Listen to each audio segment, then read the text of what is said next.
right. Welcome, everybody. Episode 10 of Dames and Dorks. We're at episode 10. Yay! We made it. I know. I can't wait till we get to 100. I'm Nadia, part of the Inside All Day podcast. We're streaming from both Inside All Day and Know Me Without You's channel. You know me, but you can follow me at Nerd Dollface on Twitter. I'm going to let the panel introduce themselves, and then we'll bring in our special guest. Know Me, tell the people who you are. Hi, I'm Know Me Without You. On my channel, Know Me Without You, and on Twitter. I'm also a panelist here. You don't know who I am really, but it's okay. That's fine. As long as we get to meet each other and be friends, that's all I ask for. But yeah, I'm happy to hang out here on Thursday and then ready for an awesome night of chatting on current topics. Very cool. All right, Dr. Rachel. Doctor. Evening. Doctor. Evening. Hi, everyone. I'm Dr. Rachel. You probably see me all over chats and Twitter and everything. I'm Sauron_cosplay on Twitter, Instagram, all over the place. I have my own channel, Adeline Crafting, working on videos there. But I'm looking forward to diving into some pretty good topics tonight with these lovely ladies and our special guest. That's a great segue. So let's bring in our special guest, right? Let me add her. Tabitha! Hi! It's me. I am so happy for you to join us today. Now, if people don't know who you are, can you tell people who you are?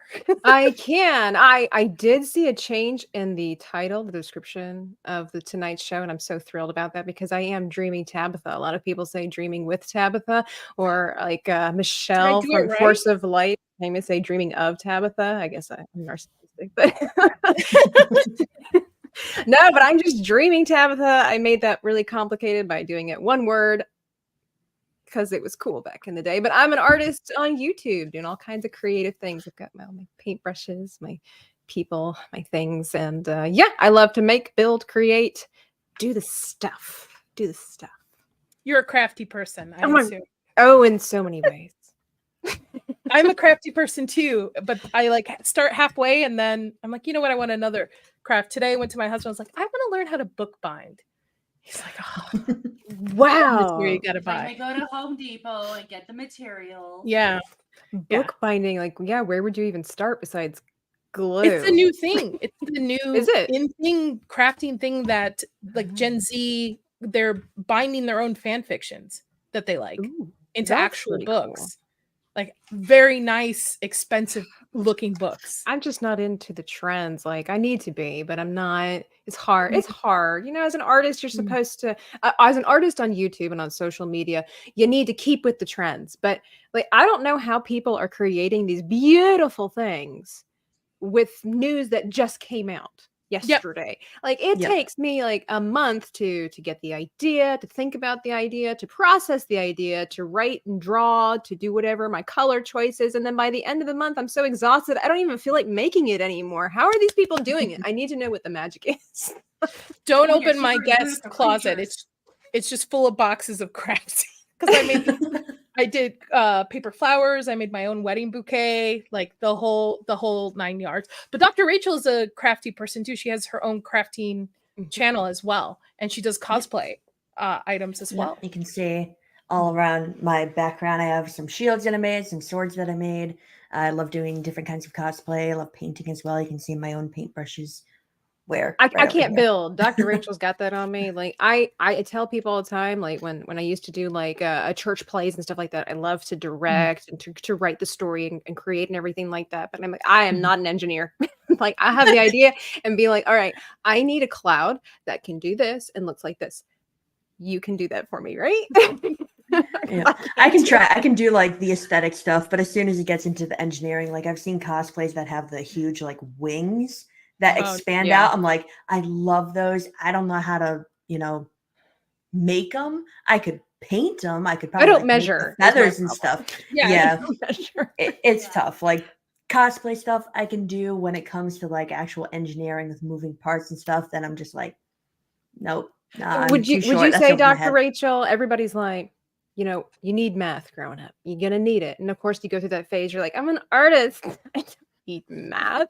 And then you're like, oh God, crap. I I do need math if I'm going to measure the face for portraits or creating swords and stuff. Oh yeah, no, a lot of it is like measuring to see like how much foam do I need to buy in order to actually get everything onto a shield, or like, Tabitha measuring something to be like, how much paper do I need to use? How much paint do I have to buy? A lot of it's measurement and like spatial relations. Right.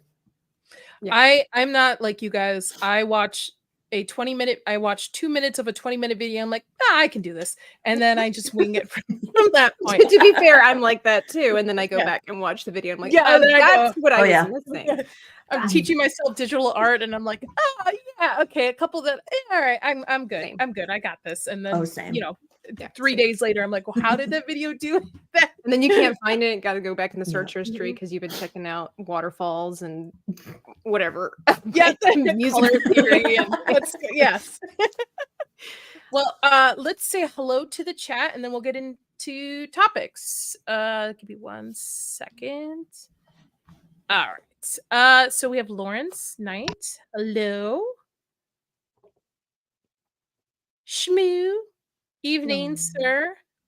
Him and Tom B are by far very good individuals. They are heart of gold individuals, or as my grandmother would say, like hearts made out of gold individuals. So yes. We have Mongoose. Nomi, are you still with us? Gravy D. She's without you. She's without, yeah. Huh. She's usually I'm is. here. You're a little bit robot, but it's okay. It's okay. Okay. You'll clear up. It's a Haro arc. Hello. Better a pixelated Nomi than no Nomi at all. Yes. Yes. Otherwise, we wouldn't have a Nomi, or we would be without. I don't know how to pun that. It's been a long week. There would definitely It's be hard. no me without you. Yeah, there'd be a lot of Nomis without you going. Yes. I don't know what I'm doing. Sassy in the house. She'll actually be on I believe, the next episode with us. She's back, Oh. which I am totally game for. Zax, hello. I'll be on Zax next week discussing Saltburn. I fucking hate that movie so much. Tabitha, you ever watch something Yes. and you're just like in your core, as much as people tell you like, no, the movie was meant to be like this, or you didn't understand that movie, I want to burn every single fucking copy of this movie. Okay. I read the Everyone description of the movie and I realized this is not for Tabitha Yes, for I so was many gonna say. reasons. I was just to say this is not a Tabitha movie. No. It's not a Nadia movie either, but I had to watch it for a stream.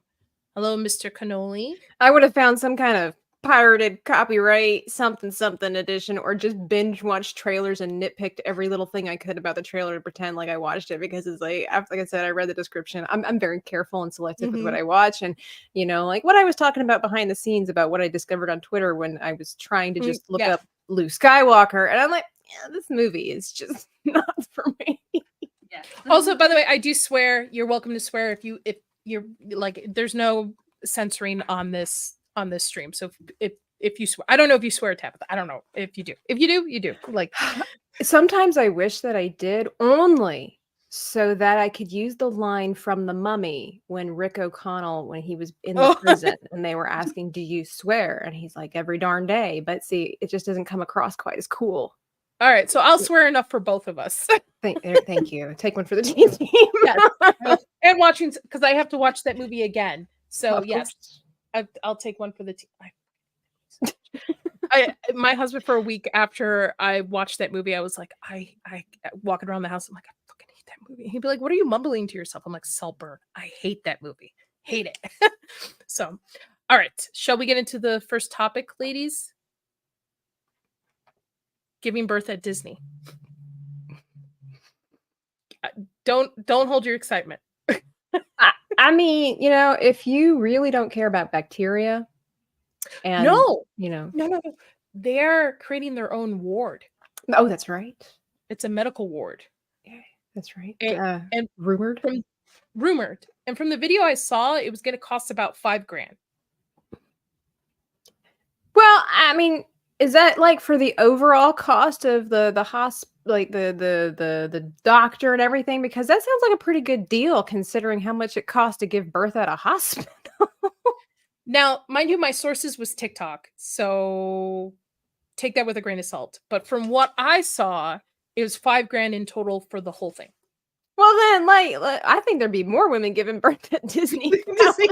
I was like, I'm a Universal gal, but I'll do Disney. Why For that not? price? Sure. Let me have 8 kids at Disney for that price. Just keep me here. Just, you know what? We'll plan our trip and just, well, because I guess a big thing was women would try to give birth at Disney as part of a bucket list. And if you actually did give birth at Disney, like if you went in a labor, it was like a permanent ban at Disney. Wow. If they found out like this was something you were planning. Premeditative birth.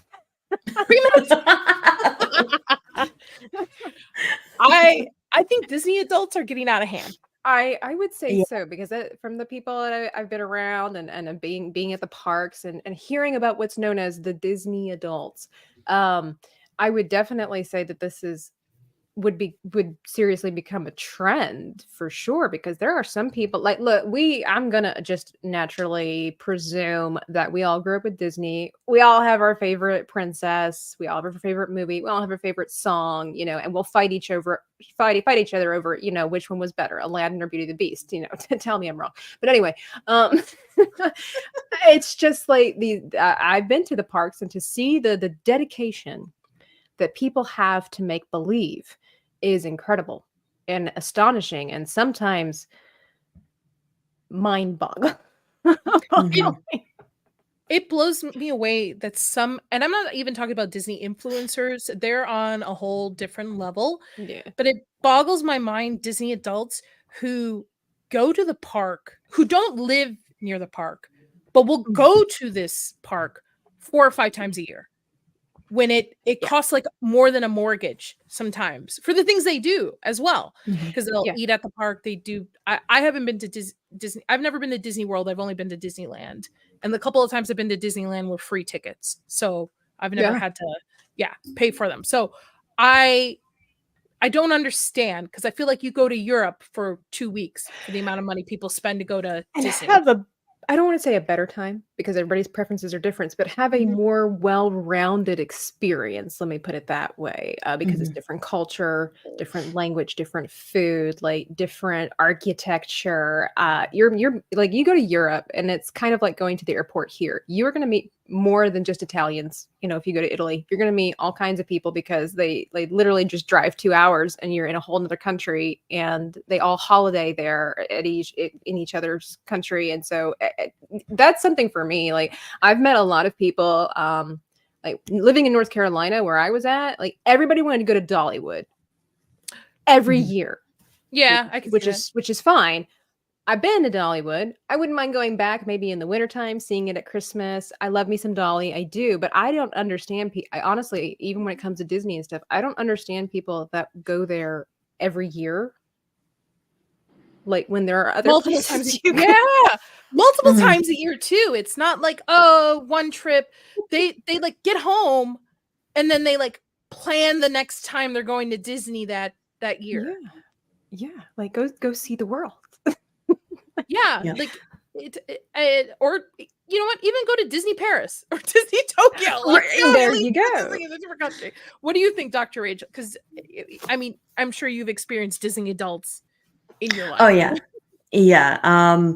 I honestly, when I was a kid, like every few years, maybe like every 2 or 3 years, my family would plan out this. So I thought I was going to be a Disney adult.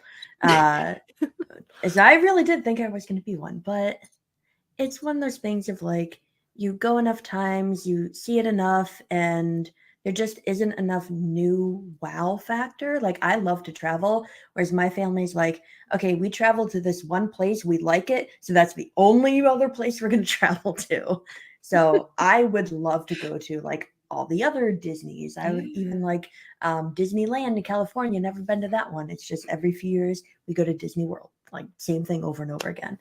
And so it gets boring. It gets boring after a while. I don't understand how people can go multiple times a year and find something new every single time, especially with how the parks and stuff are laid out now. Like so much, I'm sure Tabitha, like you said, you've been, so you probably understand this, where a lot of the magic is gone. There's so much planning you have to do. It's so expensive. Like you have to bring your phone and stay connected at all times. You can't just disconnect from the world when you're at one of the parks. And it's so upsetting. It's so much scheduling and BS, you know. And people are mad. Like everybody's people not happy. are so mad. They're No, upset. nobody's happy. And cranky. Nobody's happy. So I cannot fathom, like, even if the prizes are good, I cannot fathom people going to Disney World to give birth. Like that just blows my mind. Put it on its Like, why? flip it around. Say you give birth at Disney. What if your kid doesn't grow up liking Disney? I mean, when I was a cast member at Disney World, I'd have a coworker. Wow, that story just ended on a cliffhanger. Yeah, no, I had a coworker. Nomi's having technical Like, difficulties. I really want to know now. I'm already surprised that she was a cast member, but now she's not even finishing the story. Oh, Nomi will pull stories out of the air of like things she's done in the past and lives she's lived, and I'll be like, "What? Who are you? Who are you?" Yeah. Like, you've just bounced around. Like, where have you been all my life, Nomi? Where have you been all my life? But so do you think this is something Disney is doing to cater to Disney adults? Do you see? Because I can't imagine that board meeting saying like, "Hey, we've lost so much money this year on our streaming service and the box office. Parks are doing okay. Let's build a hospital. Let's have a Disney hospital and people give birth there. You know, we can make $5,000 a baby, like a pop, and then Disney owns them." Right, it's like Rumpelstiltskin, give me your child's name. I can't imagine a child first when they open their eyes to this world and they see like fucking Mickey Mouse or Goofy just staring over. Oh, the nightmares ensue. The traumatic childhood begins. I mean, from what I read, this was all rumored. Like this wasn't it's not necessarily based on fact, but the likelihood of it happening, I don't think we're there yet, but I could see honestly, maybe Disney not necessarily instituting some kind of ward, but I can see we're a growing trend of adult, I was going to say young adult, but no, just plain old adult women fabricating a scenario or whatever the case might be of having that experience, because there is something. And I'm trying to be careful with my words, but there's like some kind of crazy pixie magic in some of these people's head where they want a full life experience of Disney, no matter the cost. They collect Ray Dunn Disney mugs and like, their whole house is Disney aesthetic. And you can make a lot of money on Ray Dunn stuff if you have the right collection. I've done my research. And I sold a mug that I found at Marshall's. I bought it for $5 and I got $40 for it. Oh, Nomi, you left off on your story about your coworker. Yeah. Oh, sorry. Yeah. So for the chats or the viewers, I lost power here at my house, and I was in a room where I don't get the greatest cell service. Here I am in a different room where I do have the greatest cell service. Anyway, so as far as my coworker, when I was a cast member at Disney World, did have a coworker. Her name was Disneyana, and she hated it. Yeah. She hated the fact that her parents named her after Disney, but she liked that she was working at Disney World. Because it's kind of like tattooing your baby with Disney World or Mickey Mouse ears. Like it's your destiny to fall in love with this. But the people are different. You grow apart from things. You know, there's some people that grew up at Disney that loved Disney, and then they just grew up and stopped just because they different change. I'm pretty sure she actually was destined to like Disney, but ended up being more of a WB fan. Well, I'm more of a WB fan anyway. I'm a Universal gal. I'm a Harry Potter nerd, so what house? What house? I'm Slytherin all the way, baby. Yeah. Let me guess. You're a Gryffindor or a Ravenclaw? Ravenclaw. Yes, See? yes, fellow Ravenclaw. Finally, it's so hard to find Ravenclaws online. Everybody's know. calling Gryffindors. And Have you not Everyone noticed? wants to be Slytherin or Hufflepuff for the irony of it. I have Right, the right. That's what I wands, find. I have the books. I have the Right. mask. I play Hogwarts Legacy. I went around killing things left and right. It was pew pew. Can I just show off my huge Gringotts that I got for Yes. Christmas back here? Yes. oh, it's It's the beautiful. huge Lego. I love it. My parents got this for me. I made my but, own wand, but it's hiding somewhere. Somebody just I called me a need to make my own Hufflepuff. wand at some point. Hey Nadia, Straight Captain. can I'm a you just Hufflepuff. can you go back to the article and Yes. just scroll down a little bit? There's a picture of a mother like holding an infant, and Mickey's face is just like peering over the Nice. side. I'm like, Yes. how scary is Oh! Look at that! This got like, what is it? Imagine Freddy's waking Nights up- at Freddy's kind of vibe. Like, Yeah, this is I'd be intrusive. The husband's not even terrified. there. Like, the father's not even there. Mickey's the of husband. course he's not. right. Mickey's Of course he's Mickey's the not husband. there. Strong, independent, single woman, naturally. Why does that woman kind of look a little bit like Sigourney Weaver? That's weird. I have to hate bring up that. this. I'm a Hufflepuff. My wife is a Slytherin. My husband's a Hufflepuff. Hufflepuff and Slytherins are I'm a very common Hufflepuff. couples. Actually, Nomi's a Hufflepuff. yeah, Yes. Nomi's definitely a Hufflepuff. Oh, surely. Wow. Now we just need a Gryffindor in here, and we'll have the whole. no Gryffindors. The No. world is saturated with Gryffindors. They don't Honestly, we belong can't- here. They don't There's belong not a here. space for Listen, Wait, I- is Lily Gryffindor? Oh my gosh, I'm gonna get in trouble. Lily is definitely either a Ravenclaw, I think, or a Slytherin. She's Slytherin. one I of think the she two. said she's Slytherin. I think she's a I Slytherin. think. I think actually no, because I think I brought it up and I was very surprised because she likes like a dark aesthetic stuff. So I think she said Ravenclaw. We'll find out when she Yeah. hops in. When she hops Yeah. in, we'll find out. I'll ask her again. I'm all Everybody for just pounced this. on Can her be when a she Harry comes Potter on. stream. I am all for this. Listen, I am in as an adult woman, my Harry Potter fiction era. So I am reading a lot of Harry Potter fan fiction. So I'm totally cool with Harry Potter stream. Shaka Zulu in the chat. I'm sorry. What? Maybe Mickey. Maybe Mickey is the father. But yes, no, we absolutely need to have a Harry Potter stream and Yes. just like talk Harry Potter. Look at the love it. fanfic that you've been looking at. I'm gonna bind great. it as a book. That's my first book I'll bind. That'd You be know what? cool. I bet that's why people are getting into bookbinding now, because everyone's doing it for the Harry Potter books to take off Rowling's name from it. Well, Like I they're would rebinding like the books. to think it's more wholeheartedly that they just Oh, like, I love I'm too these fan cynical. fictions. I just want copies. But I agree I'm way with too you. cynical. I think it might be a mixed bag there. It might be yeah. And maybe, yeah. Listen, J.K. Rowling, I don't defend everything she says, but I feel people just read their headline readers and they Yeah. just read headlines and they don't actually listen to what she's saying. She For just wants sure. a safe space for women. I don't know how that could Mhm. be taken negatively in any capacity. because what is a woman Mhm. anyway? yeah, oh, We still don't yeah, know. yeah. We Nobody still knows apparently. We still don't know. I don't even But know. you know, they never ask what is a man. Nobody. I've never heard anybody ever ask that. On a Because serious men note. are bad. right. 'Cause, Right. What is- And not saying this about anybody that I know and stuff. My circle is fine, but I feel because men are no longer acting like men, so Mm. they just don't care.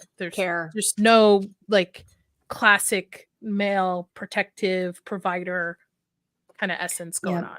Oh no, I agree. It's very much gone to the extremes where men have either become very feminine or overly masculine to the point of like actual toxic Yes. masculinity. I like that we've gotten Which- to the point in history where feminism is so much on the rise that men do women better than women. Like- Yes. I don't get it. I like some of the time. Listen, sometimes I'll see somebody who's transgen to a woman and they pass, and I'll be like, because I live in Vegas, so that you get and I'm Mhm. like, damn, you put a lot of work into it, girl. I get it. Like sometimes She's I don't actually even want one. to. Yeah, I'm just like, you put way more work into it than I do. Like, yeah. you know, Well, she makeup has aside- to. Yeah. To be fair, she has to. But sometimes they go the extra mile, like not to be crude, but like waxing and stuff like that. I'm like, nah, all right, like you Yeah. you get that trophy. Go for it. real women only if they have to. Yes. But like men aren't classic anymore. I like this. Tomby No. said he's a classic male. This is mostly the men I know online, like in my circle, my friends and stuff. Most of them come off as classical males. They're providers, they're protectors. Doesn't that sound so nice? Classical male. But But I now was that very- sounds Disney Prince. If I'm Yes. I love, Absolutely. yeah, bring back Disney Prince. Prince, what he's getting a bad rap in all these remakes too, man. How about we just have a movie that's all about the prince? Like, get rid of the princesses. We can just have Lily, are you Slytherin or Hufflepuff or Ravenclaw? Ravenclaw, right? None of the above. I'm a Gryffindor. Okay. Okay. We have the set. We have the We have set. this set. It's the We're red here. hair that should have given it away. I told you, right? I was like, oh, she's definitely a Slytherin, think- right? She's, I think it was Mags that's Ravenclaw. oh, Yeah. No, So I'm the only Mags is also Slytherin a on here? Gryffindor. Mags is also a Gryffindor. Oh, Right? Oh wow. listen, it's okay. It's all right. You guys, That's like that was like the best way to come into the stream. I did say I was Lily, going what to house are you in?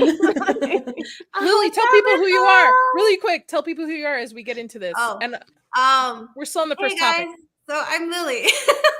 Sorry, A Gryffindor. super late, but I'm really happy to be here with you guys. I'm so excited that Tabitha's here today. Hi, Smoo, and I'm happy to be here with the girls. Hey, Mando, what's up, guys? I'm here. Let's do this.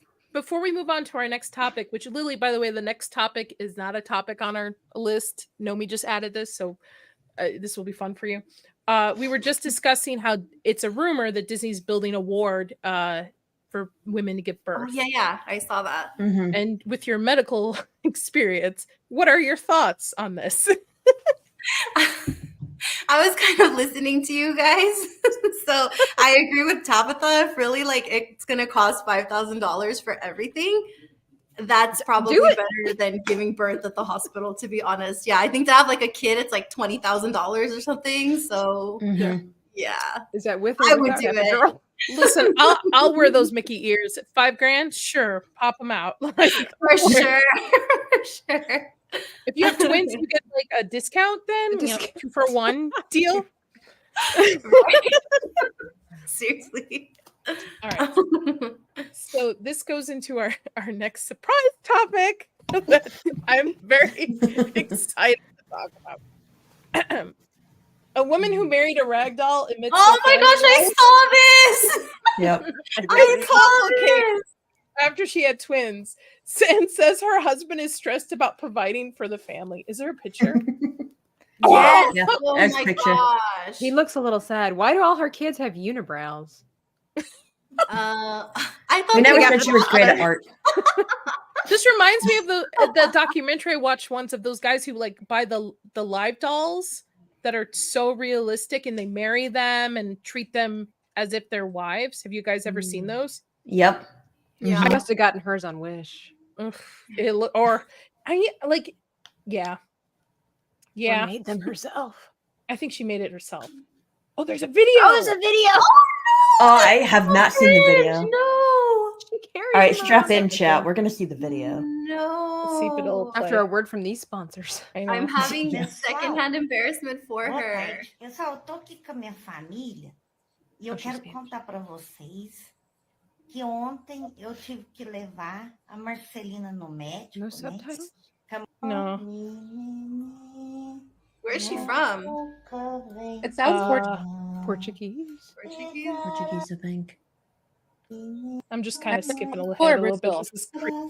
This is like a start of a horror movie. Oh my gosh, it is the start of a Yeah. horror movie. Like I'm I gonna write a understand- horror movie, and this is what it's gonna be about. will play. Does I it say in the article where she's from? Let's see.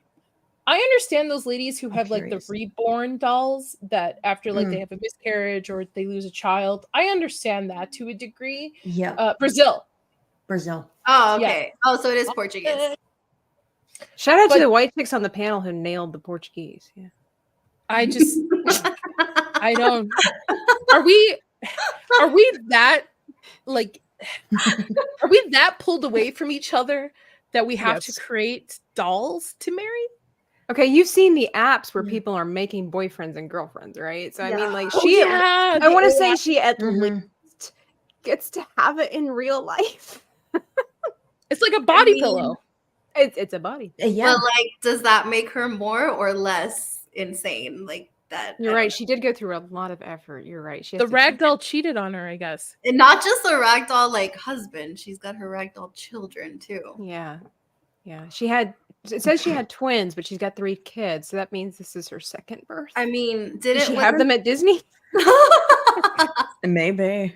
She built her children at Disney. Oh my Knitted God. her Built- like Build-A-Bear. Ragdoll, Yeah. Who says the 3 ragdoll children has said the family life is complicated. Oh my Well, gosh. yeah. Really? Next year he's gonna be an alcoholic because he can't deal with all his children and her and It's not easy, but at the Oh same my time, I get gosh. emotional every moment, every second. In everyday life, Marcelo, of course, it's a Marcelo, and I have lots of tasks with the new babies those as well, freaking looking Marcellos.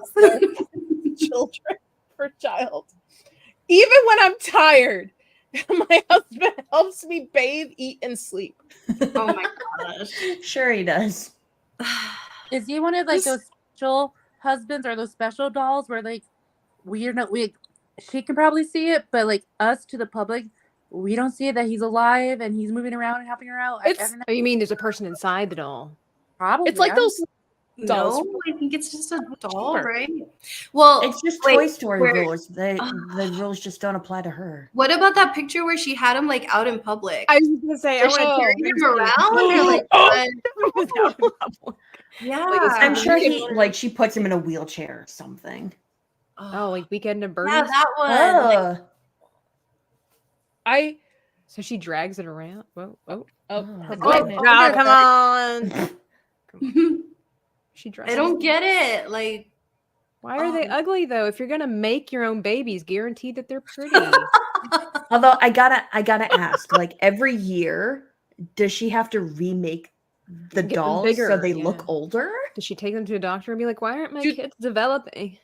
oh Does my she God. take Take the them to older? Joanne Oh my Fabrics. gosh. There are people sweaty. This woman is committed. There are Why would people that people celebrated support it? her insanity. This is what's really, Oh I my think, God. sad. 250 Yes. guests.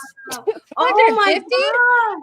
She's a lucky gal to get 250 people on her fake That wedding. just keeps getting worse and worse. And oh my God. Okay. Now, as a former photographer, this is actually a really well done photo, I must say.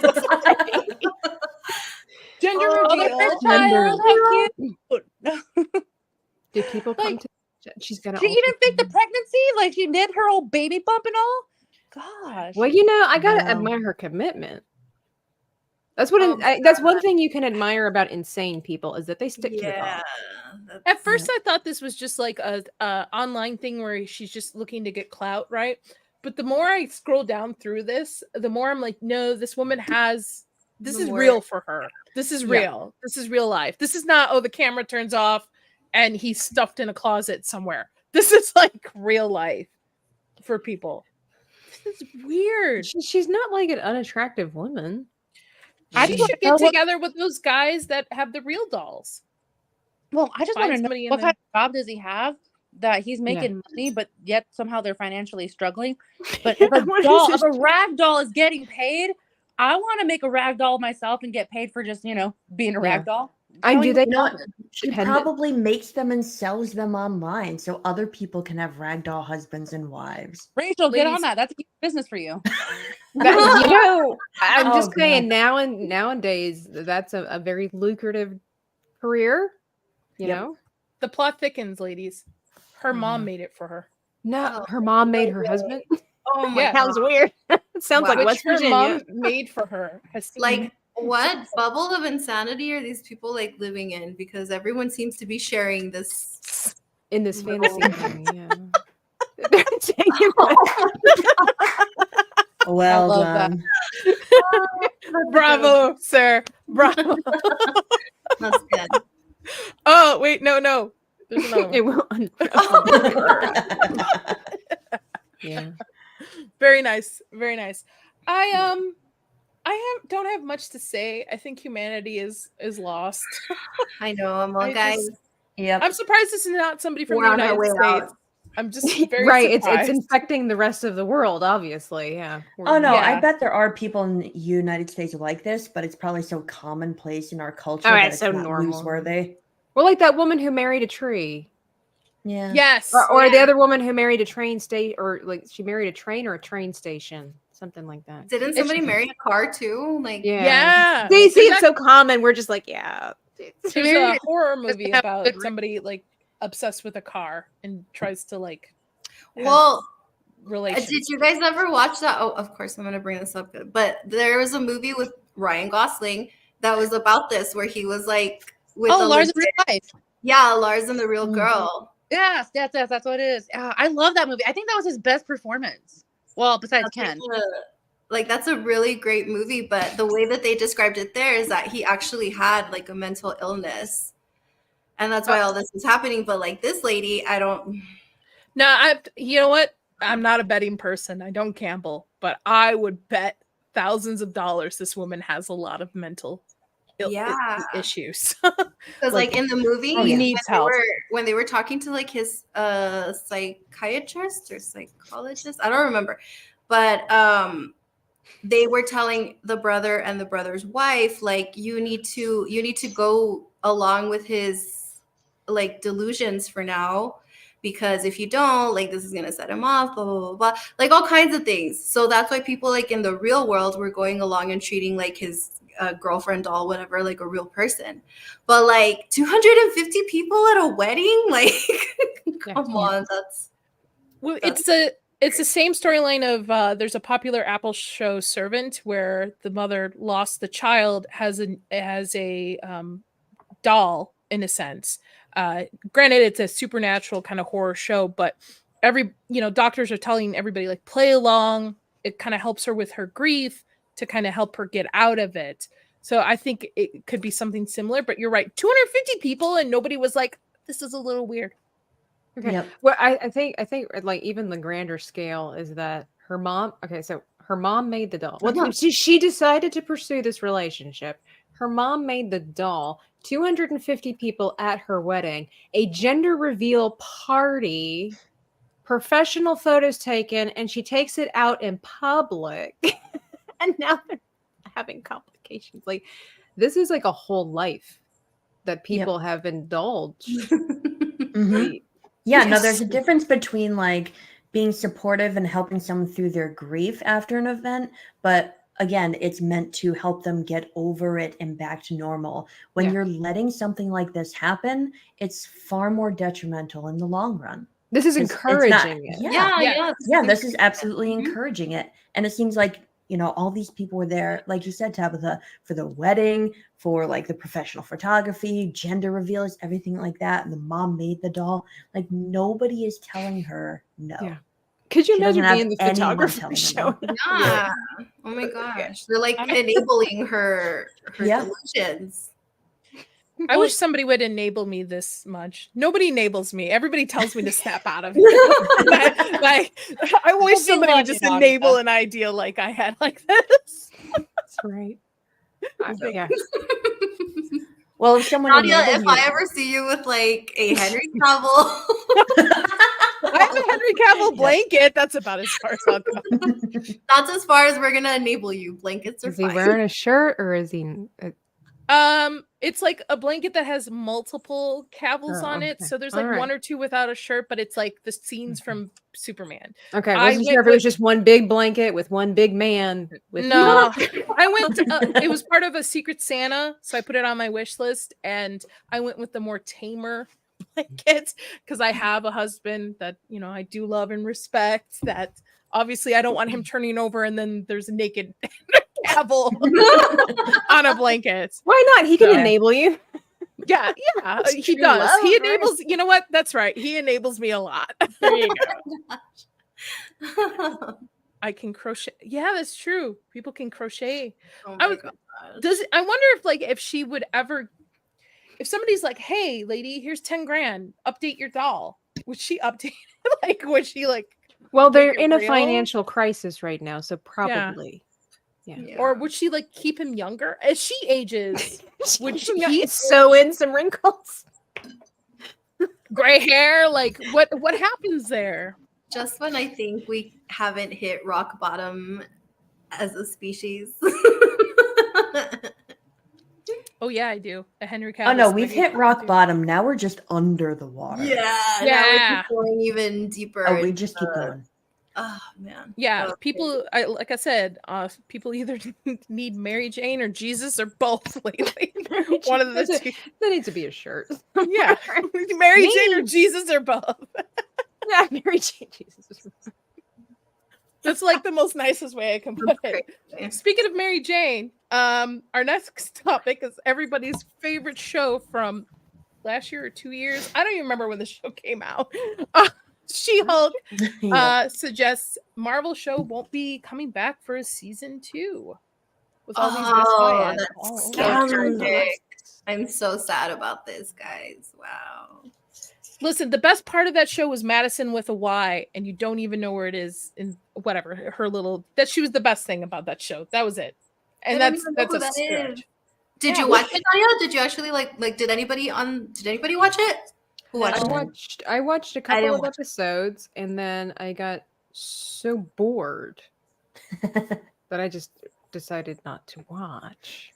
And and also not just the boredom, but like the CG was really rough for me. Like, okay, it's 2024 now, but like when this came out, was it last year, 2023? It's like when I go and I watch me some like Stargate SG-1 and I look at the CGI for that, I'm okay. You know what? That was a phenomenal era, right? We were breaking ground with the technology that we had back then. Okay. When I see something that looks older than 2000 in 2023, I can't. Like, I don't know why. And I know that if it's a good story, the CGI doesn't matter. I believe that full-heartedly. But when you have this, when you have this like coupling of, for me, bad confusing storytelling, and then bad CGI, and then on top of it, all the drama with the potential agenda-driven man hate that's going on. It's like, I'll just go watch Stargate again. That's a good, like Farscape. Farscape is a Jim Henson sci-fi show that was put together with duct tape, and it looks better than most of the stuff that has come out, and more interesting. I just want to know what the show was, who it was made for, because it obviously was not made for She-Hulk fans or comic book fans. So who was it made for?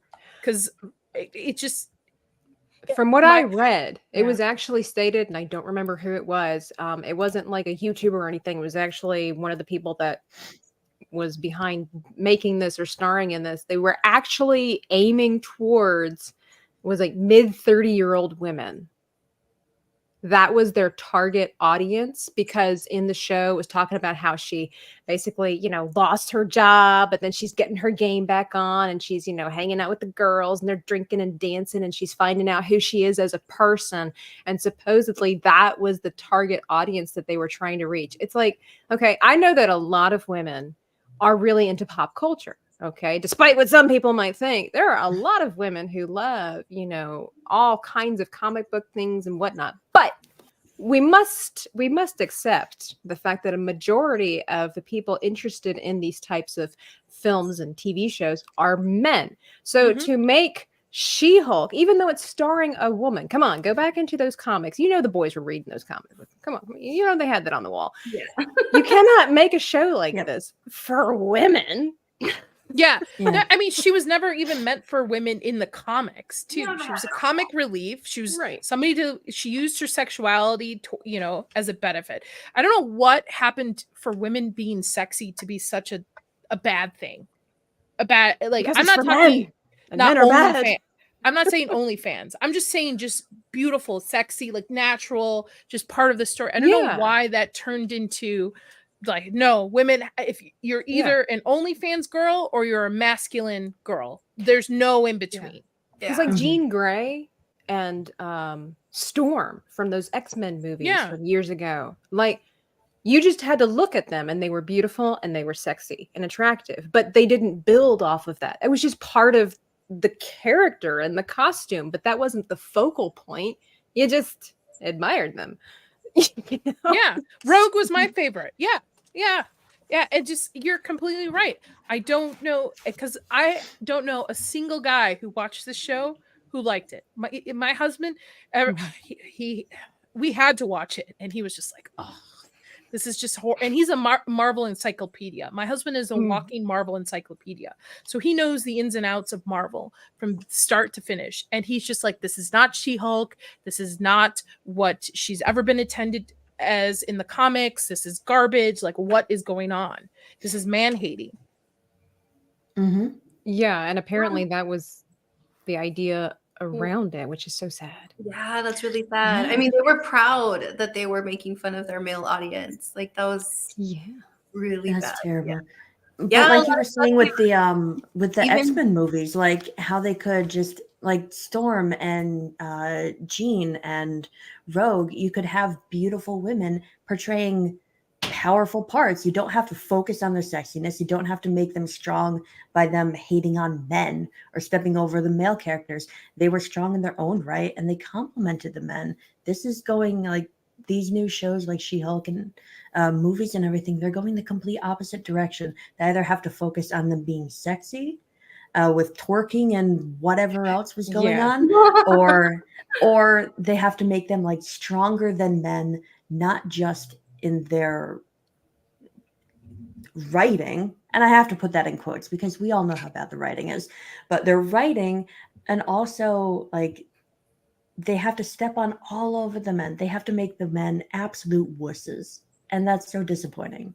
So I cannot see this being targeted for women. I can't see this being targeted for men. I can't see wasn't for children. Anybody. No. This show wasn't for children either. No, this show was written for the people who wrote it and directed. That's it. Yeah, because you know what? The women who are going through breakups, drinking with their friends, trying to find new jobs, you know what they're doing? Not watching TV. Like, actually trying to get their life together. Especially not Disney Plus. Yes. They're out drinking and dating and trying to find work. They're not sitting in front of the TV watching this. I don't understand. It's very bizarre, right? This world that we live in, we all know that. But what I mean, as far as like even with shows like this go, is the fact that we're going through this weird phase where it's like women are beautiful, women are attractive. Okay, great. We know this.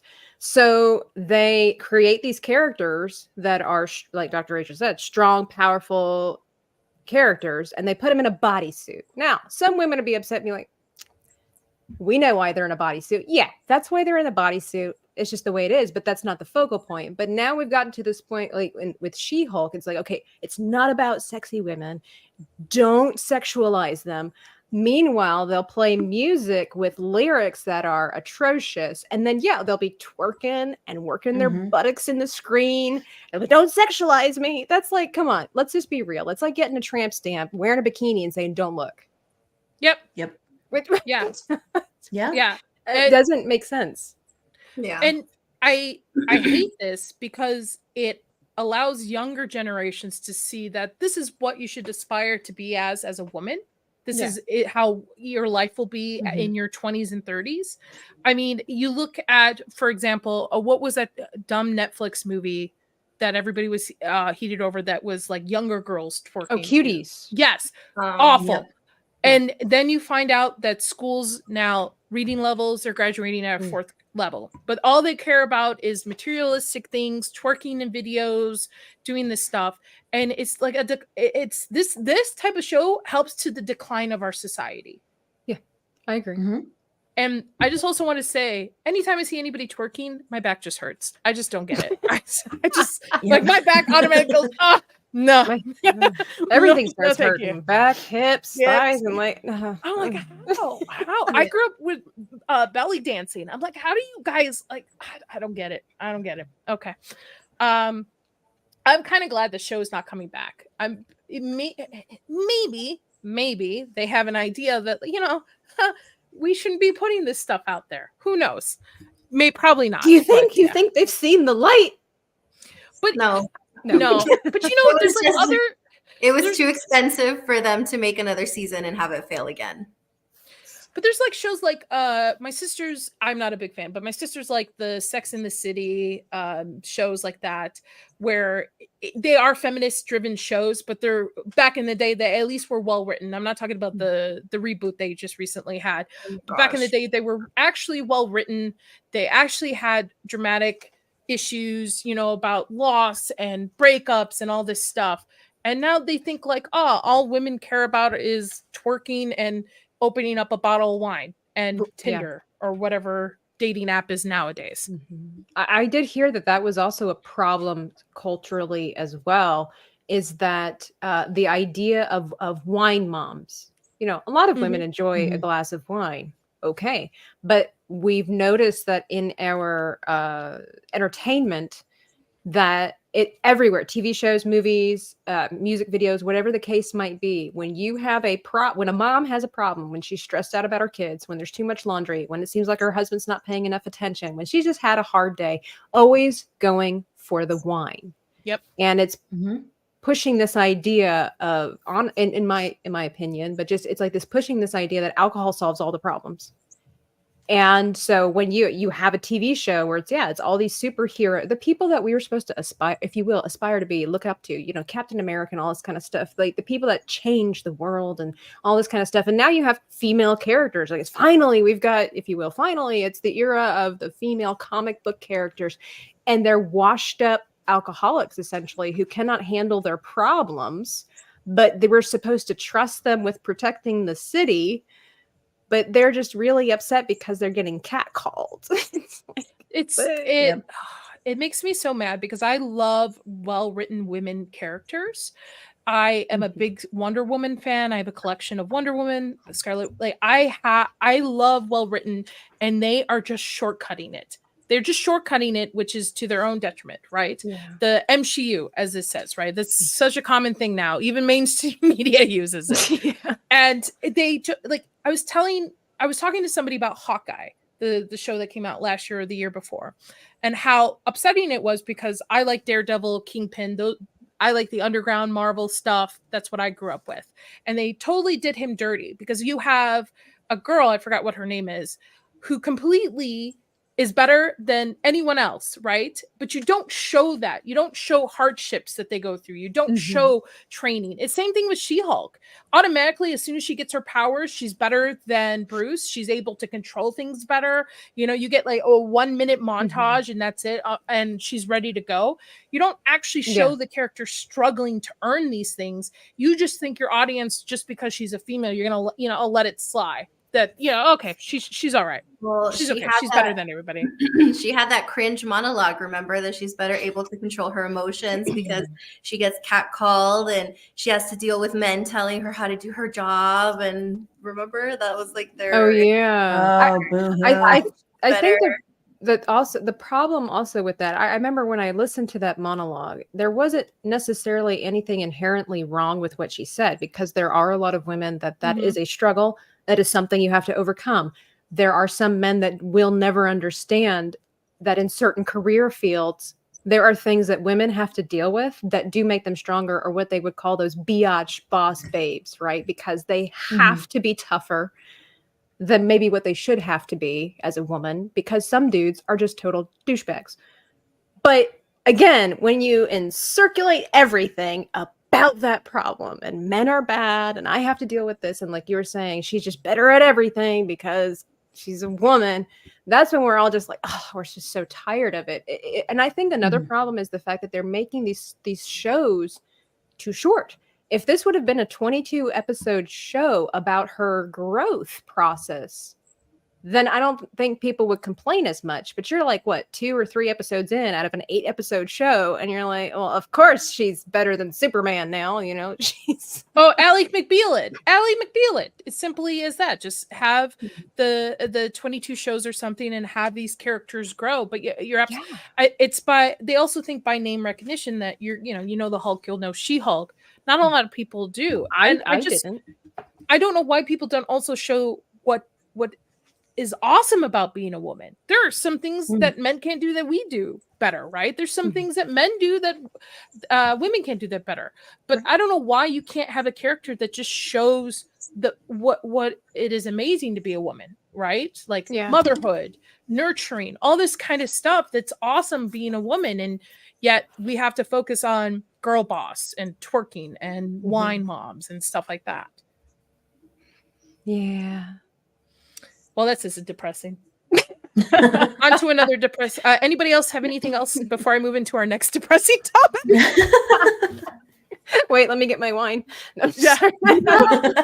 I went 2023, not a drop of alcohol, not a drop. And I had New Year's Day, I had champagne, and then I was like, nope, not for me. Sober life is for me. So I went back. So yes, yeah. I don't need alcohol to be angry all the time. No, I don't think so. All right, so I don't know how true this is. Oh, never subscribe. Mind. Yeah, is delayed, but then I have another article saying it's confirmed. Movie hasn't been delayed. So wait, this is who is this? I doubt this is a real site. Hold on, I'm not a Tim Pool. I don't look at my look at how legit they are. Here we are. Screen Rant. Okay, so it's not been delayed. Does anybody really care about this movie? I think they're trying to see. The problem is that I said last week is that they don't have a script. They have no idea where this movie is going to go. So the delay was happening because they need a script. They're not going to just start filming something without knowing. Look at what happened to them with the sequels. They had no clear vision for anything. And look at how that turned out. So I think that's why it's been delayed. I mean, they have to work on it. There's a lot of stuff that goes into filming a movie, not just like, all right, guys, we have all the actors. Let's start doing this stuff. Like, they have to figure things out. Because they had before that it wasn't just Rey. They were going to bring Grogu in too. And all of a sudden, Grogu's not because he's going to be in the Mando movie. So now they have to go back and change that if they had started writing it. And then it was in one of the articles too that I think the writer was having some issues because everything that he had written didn't get a green light. So he has to go back and rewrite things. So, I mean, that's going to cause a big old delay. But Lucasfilm doesn't want you to know that. They want you to think that everything's okay and that they're going to move ahead with this. And don't worry, guys, we're going to get a Rey movie. So, do we need a Rey movie? No, we really don't. No one wasn't like the first or second one she was in basically a Rey movie anyway. Yes, she had a trilogy. The whole thing. She had a Rey trilogy. Yeah. I cannot. I think I watched like and part of one of them and fell asleep during another, and I can't watch Star Wars anymore. I really can't. Why do we need a movie about a character that people really don't even like? I mean, apparently there's quite a group of people that really have I'm not sure why, have really latched onto Rey. Now, my opinion, I don't hate Rey. I think Rey had a lot of potential. I really do. Because it was something new. It was something fresh until you realized that the first movie was just a rehash of A New Hope. But I think that there was a lot of potential for Rey and Finn together. And then they just, for like you were saying before, like the directors and everything, they couldn't figure out what they were doing. And so the movie's going in so many different directions. And now we have what we have. But it seems like there's, for some reason, a lot of people, quite a number of people have latched onto Rey. I cannot understand. Honestly, I don't understand why, because we were talking about arcs. We were talking about the growth process. And for Rey, everything came quite easily, quite quickly. Now, there were some moments of struggle because I can imagine kind of like Anakin, if you're the chosen one, which Rey obviously was, she didn't know who she was, where she came from, what she needed to be. And so there's just a tiny bit of arc where all of a sudden, you know, how does that saying go? Some people are born into greatness while others have it thrust upon them. I would definitely say that that was something that she had in these movies with the storyline, is that she didn't choose to have all this stuff happen. It just happened. The problem is, again, it was just a retelling of A New Hope with a female lead. And then as the story develops, sort of, and then the other problem is then as the background noise of the media and then the Lucasfilm and Kathleen Kennedy start puzzling the pieces together, realizing that there is more to this story. Like, even just if you take social media out of the way, the story, I remember seeing this in the theater with my brother, and he was a much bigger Star Wars fan than I was at the time. And we were talking, we're like, we kind of liked it, but you know, something in your gut was like, wasn't this just the same thing? And we're like, well, we'll give it a chance. We'll just give it a chance. And then as the movies progress, now I'm one of those weird ones. People will fight me over it. I'm not saying that this trilogy was my favorite, but out of all three, the second one, the one that everybody hates the most, was the one that I enjoyed the most. But hey, it's okay. It's because I had a real life problem. Okay, they ran out of gas in space while being chased by the bad guys. Okay, we don't judge here. We don't judge here, Tab. I liked Barbie. We don't judge here. Hey, that is a real world problem. Okay, and what I really appreciate the most out of The Last Jedi. But anyway, as it goes on, and yeah, Rey is able to do all these things, and now all the Jedi live within her. And then the clincher for everybody, I think, is at the end of that movie when she buries the lightsabers that we've all known for years for whatever stupid reason, and then decides that she is now a Skywalker. And so I think with all of these different things, this is what's caused people to despise this movie. But also it's like, well, because they did get a group of people to enjoy it, they're going to continue. I'm not really sure where Lucasfilm and Star Wars and everything, where their vision is, because it's like the fandom is so torn apart that it's like, who are they catering to? Like, who are these people? I can understand a Grogu movie. I can totally get it. Because 100%. I do not understand this. Because I'm with you. I thought the first one was okay.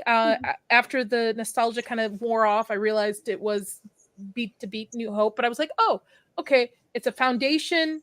It'll start something. The next two will be awesome. It'll take it somewhere else. And it totally bombed.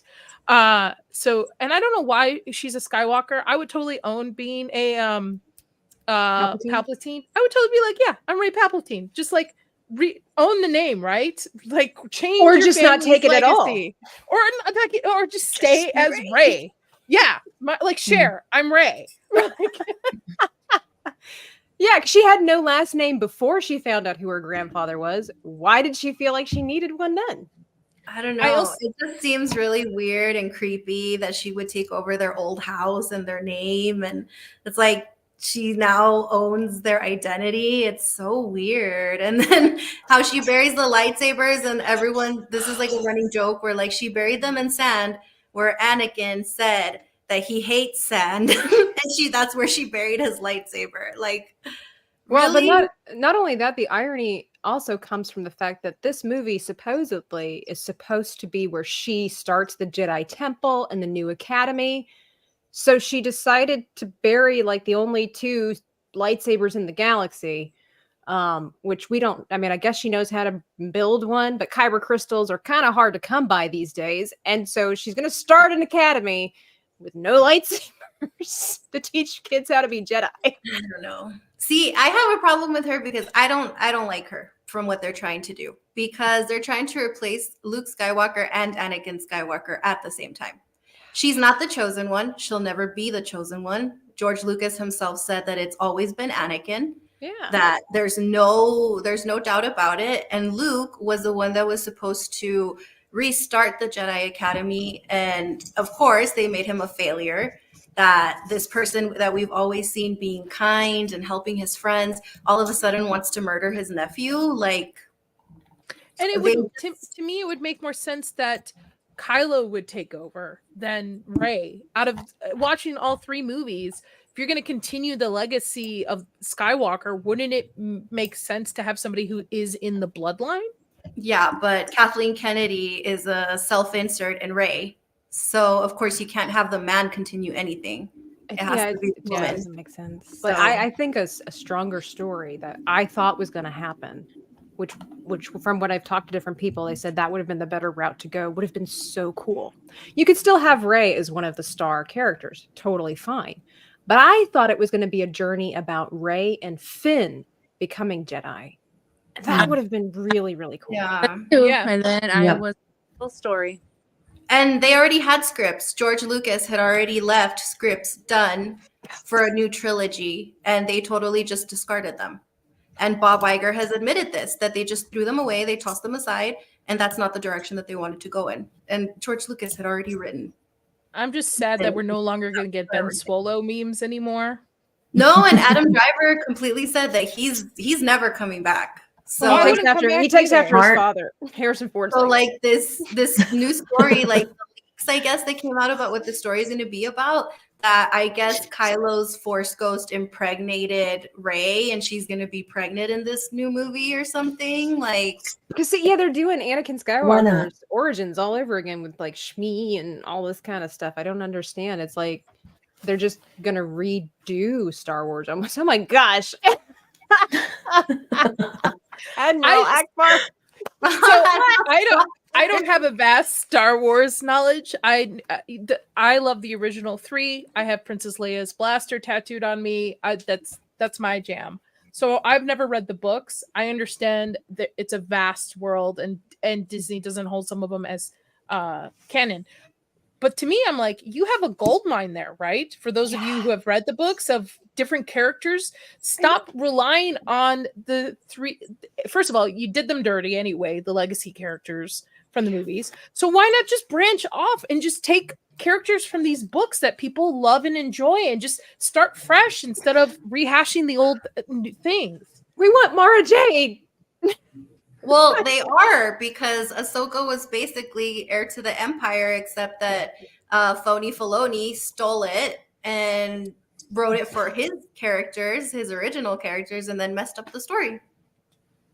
Yeah. I feel like Ahsoka could have been really good too, even though they did jumble. And I like her character. I like her. Is it just me, or does his head seem like, even in the original, like Adam Driver's head seems too big for how wide his shoulders are? Yeah. Oh my god. But yeah, I'm kidding. Who knows? I guess we'll see if it gets made or not. I don't know. I'm tired of Star Wars. I don't know about the rest. I mean, I know you love it, Lily. I know there's Star Wars fans, and I'm just tired of it. There's nothing refreshing coming out from somebody who never watched the cartoons. I had no idea I knew who Ahsoka was, but just by watching it, just from a normie standpoint, it was boring. They all it looked too clean. That's what bugged me the most. It took too long for anybody to finish a sentence. They might as well have been directed by Alan Rickman. Yeah. Everybody was so cool. Everyone was just staring at each other. Staring at each other. And as somebody who's worked on sets doing makeup and costumes and stuff, did everybody just dry clean and was like, all right, let's go? Like no textures, no color palettes, really, nothing. They're just like just a white it's a digital white background. That's it. We're gonna do that. I don't get it. I'm like you. Like, I didn't watch the cartoons and everything like that. So when Ahsoka came out, like when I saw Ahsoka, Rosario Dawson as Ahsoka and the Mandalorian, was it Mandalorian first, right? That I was enamored. Like, I thought she looked amazing and absolutely intriguing to me. So in a way, I didn't, it's one of those things where anytime the jingle the keys, every time they release something Star Wars-y, it's like, oh, maybe this will be good because it looks interesting. Like sometimes they'll make the trailers actually look interesting. And Ahsoka had my attention. And then I watched the show and I'm like, there is so much here that could be good. But they just decided, nah, we'll just make a lot of irritating characters. They should have titled it Ahsoka and Friends, because this show certainly was not about Ahsoka. Mm-hmm. I still stand by the fact that I believe that Rosario Dawson did a fantastic job. It's just that she had a terrible script.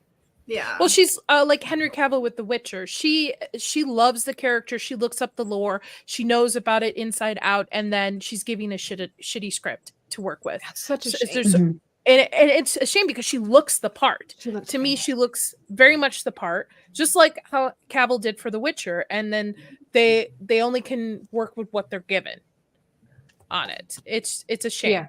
Yeah, the It actors really can is. only do what they're given in the script. Yeah.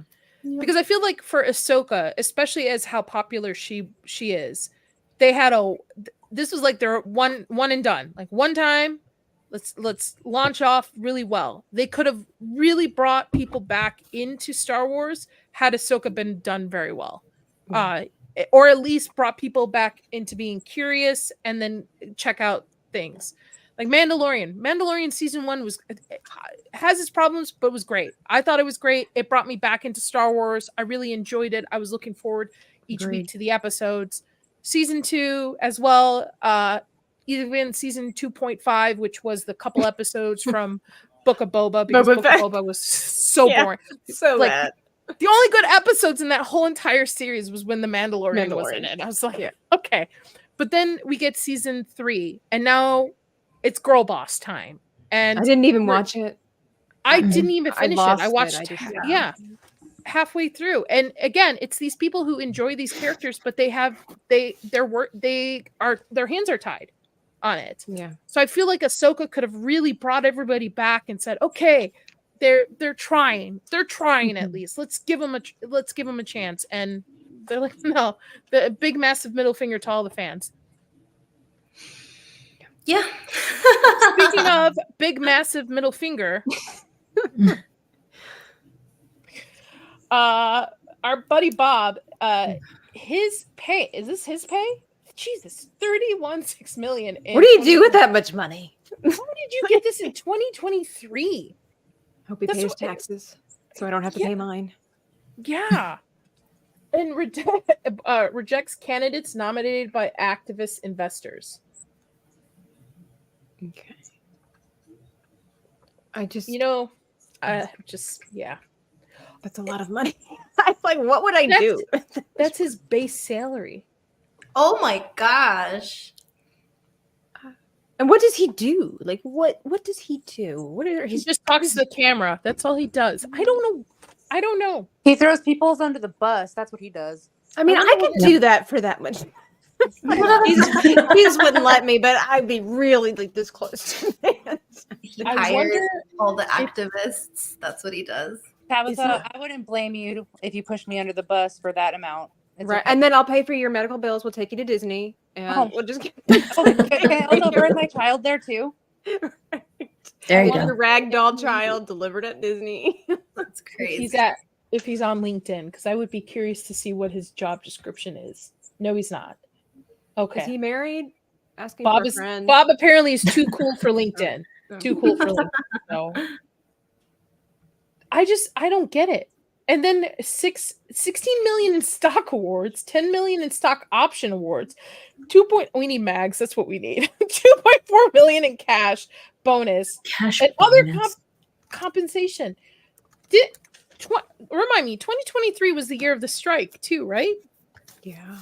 Where people were barely able to like pay their rent. I'm not talking about the 1% who was like, woe is me, my mansion is getting foreclosed on. I'm talking about the people who worked day to day, paycheck to paycheck on these things and was working like 20 hours a day making peanuts.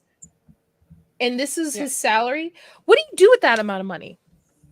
That's what I would like to know. I just like to know, like, what, even if I wanted to spend $1 million in a day, how would I do that? Like, what do you buy? How many Funko Pops could you purchase with $1 million? How many trips to Starbucks? I'm just saying. How many trips to Disney? Disney. Like 7. Just kidding. Yeah, now. Maybe. You're not wrong. He took a trip to an island. Oh. I bet. You don't know. Like, how do you earn that amount of money? I just want to know, what does he do? Because that's what I'm asking. What does he do? How did he get there? Like, I'll start now. I believe in the dreamers. I'll start late in life. How do I start the job progression to get to where Bob Iger is today? How do you become Disney CEO? What do you have to have experience in? Yeah. Public speaking? One. I can take a class. Blackmailing people or something. Blackmailing, and you got to be connected. Yeah. You just got to be well connected to everyone for years. blood I rights. mean, Kathleen Kennedy was getting coffee for George Lucas and Steven Spielberg, and she's now the. I could do that. I could totally get coffee for Bob. Bob, if you're out there. I'll get you coffee if you hire me as the head of, Star Wars. I don't understand. I'm surprised though. We're almost a month into 2024 and there's no rumors of Kathleen Kennedy being fired yet or stepping down. There's always rumors. There's always rumors. We've been waiting for her to get fired for like the past 5 years now. It hasn't happened. I feel like she's the evil queen from Snow White. Like she's just sitting there in her chair, just kind of watching people in her little magic mirror and be like, listen, internet world, you too can have multiple failed projects and still have a job as a head of a studio. Don't give up on your dream.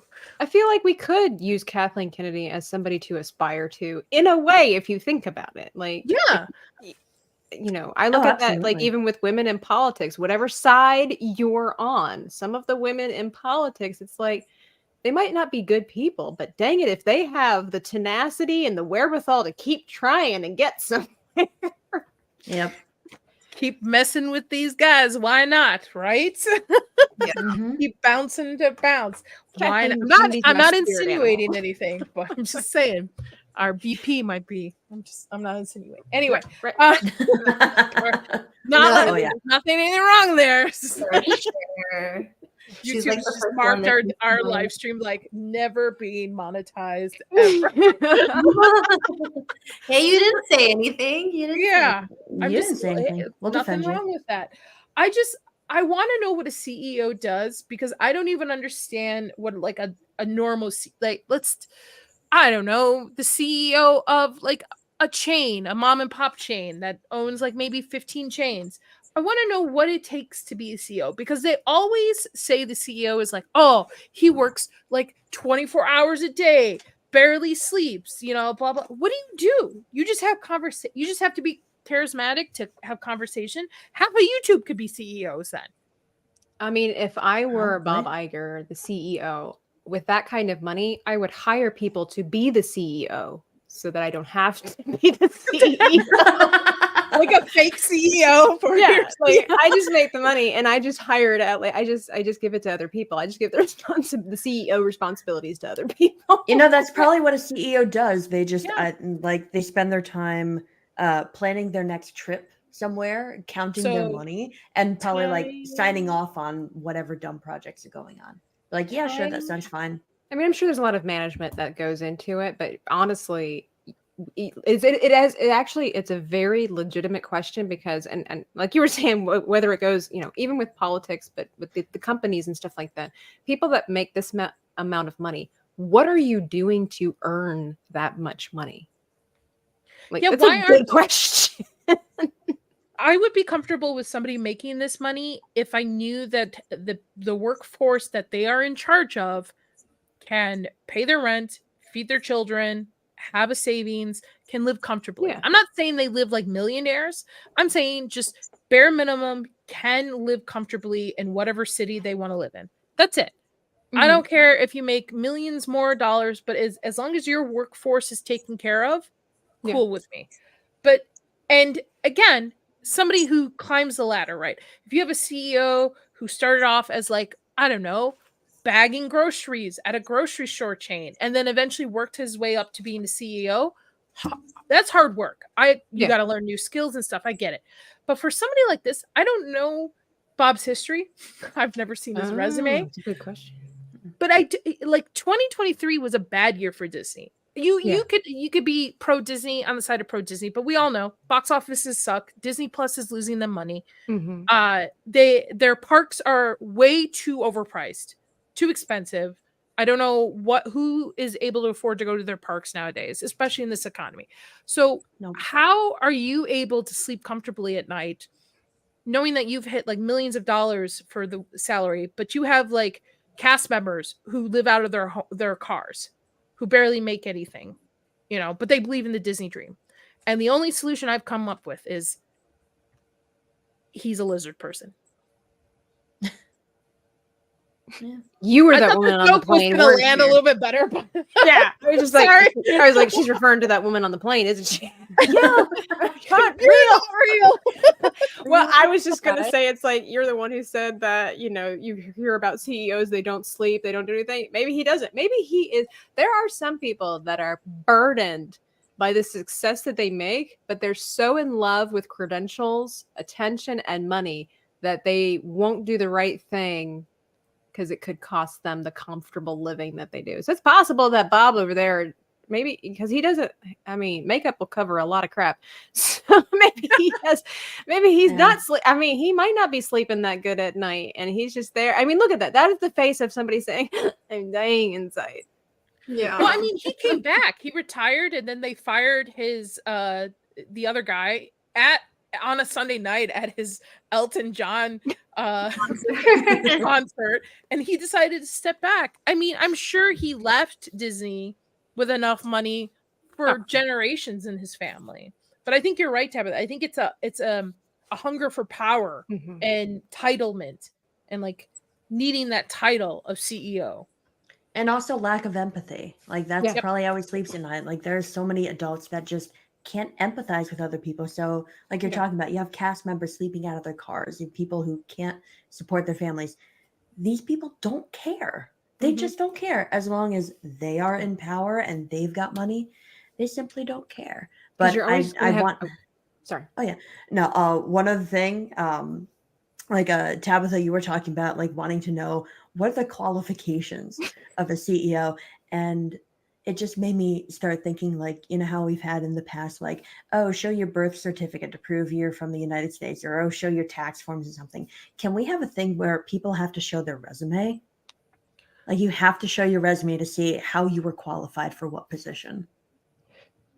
I guess that steps into a lot of traps for different things, though, like small businesses and whatnot. It's like anytime you give the government the opportunity to snoop, they're not snooping already. I know, but this would be like us telling the government, could you please have other people we want to know, It's like, I get it though. Like, I guess also, I think a lot of it is also because it's a sore spot. This, like, Disney is so, I was talking to somebody recently about this. I don't know how it is for other people in different parts of the world, but I know for America, Disney is American culture. It has been for decades now. I mean, literally could go down the street and say, who's your favorite princess? People will know exactly what you're talking about. It's just going to be the thing. And you can ask guys that too. And it's not weird. It's like, who's your favorite Disney princess? Because it's just every kid in America pretty much has watched these movies for decades, growing up with it, and it's everywhere. And so that it's a special kind of power, I think, when you are the CEO of Disney, because in a way you are in control of a piece of American culture. That's a whole nation. That's crazy. Yeah. I like the idea of resumes, but I also don't like the idea of social credit. So it's an internal battle. Fair. I'm like, the government doesn't need to know where I am, what I do. Right. Nothing. Yeah. Right. I'm in the shadows. I don't need anybody knowing what's going on. But I like the idea because, like, I don't know where I'm going with that. I'm sorry. My brain is just somewhere else it went. I keep thinking lizard person. She's got lizard person on the brain. I got lizard brain going on. So, all right. Bye, Bob. I like this one. Tabitha, question. Do you know what a Stanley Cup is? I was going to say something snarky. And now I'm torn between saying something snarky and the real answer that you're probably looking for. No. I do. Snarky. It's a beautiful trophy for the NHL. No. I had to hear about this on social media. I'm like, what the freak? Somebody's like, these women, look what these women are doing. I'm like, what are the white women doing now? Yeah. Holy shit, I didn't even realize it's white women. I'm half white, so I can say it. I have yet to see a black lady holding with her pride a Stanley Cup. Listen, this is my knockoff that I got for free that I stickered. It's not a real Disrespect. Stanley. It's loose. The handle's loose. But you know what? It does this deed. It gives me, it hydrates. Hydrates. Right, it's a cup. That's its only job. But we're like fighting each other like it's the toilet paper of 2020. It is. On our last stream, we were discussing the fact that Target had people sitting overnight for their Target exclusive Stanleys. People were fighting over the Starbucks exclusive Stanleys, which after the stream I had to realize it's two different types of Stanleys. People are putting them on for thousands of dollars. I think I posted a meme where somebody had like 4 of them, was like, we'll trade for a 4-bedroom home because that's how much they're worth. It is so strange to me. So I guess because now it's the in thing to do. When I was in high school, we didn't really have an in thing. I guess it was like feathered clips in your hair. Like that's how you knew you were cool. So I guess now the thing is Stanleys for children to have. And I guess a mom says a 9-year-old was bullied at school for not having a name brand Stanley. But that's normal, to be honest. Not that it's a cup, but like it's normal to be bullied in high school or whatever for not having the latest craze. Like that's normal. I've watched over Christmas little girls upset because they get the wrong colored Stanley. They get a Stanley, but they get like a light green one instead of the beige pink one they want. So I guess this was the cup that they had purchased her for Christmas. They did eventually go back and purchase her a Stanley, because I can understand from this mom's point of view. It's not the point of buying her the Stanley. It's the point of like when you have a child, you will do anything for your child. So if she's getting bullied because she doesn't have a Stanley, if you can make it happen, you'll buy the Stanley for her because you don't want to see your child suffering. Because it's also a protective thing. And by the way, the cup that she got bullied for was something that the little girl picked herself. She picked it. She didn't want a brand name Stanley. She thought that the pink cup with the little whatever things that are on it were cute. It is cute. It's a cute cup. So she picked it out herself and they bought it for her for Christmas. She took it to school and the kids started bullying her because they told her that she had a fake Stanley. And by the way, her cup, as you pointed out, Lily, is an age appropriate cup for a 9-year-old. Yeah, 9-year-old. Yeah. You know, and I don't get it. But yeah, it's a material. Again, we are now in the decline of our society where material things are all about it. Rachel, what is this? Oh, holy cow. They're going for like hundreds of dollars. Oh yeah, no, I was $40, looking on eBay to be $94. like, well, we've been talking about how, people are like buying them and then trying, obviously resellers on eBay. I was like, I wonder how much people are actually trying to buy them for. And it's like $60, $80, $90. I saw one for $119.95 and they've had 43 of them sold from that user. I'm like, really? People are buying that much for something that's just supposed to hydrate you? Really? I'm not gonna lie, one of these looks 110.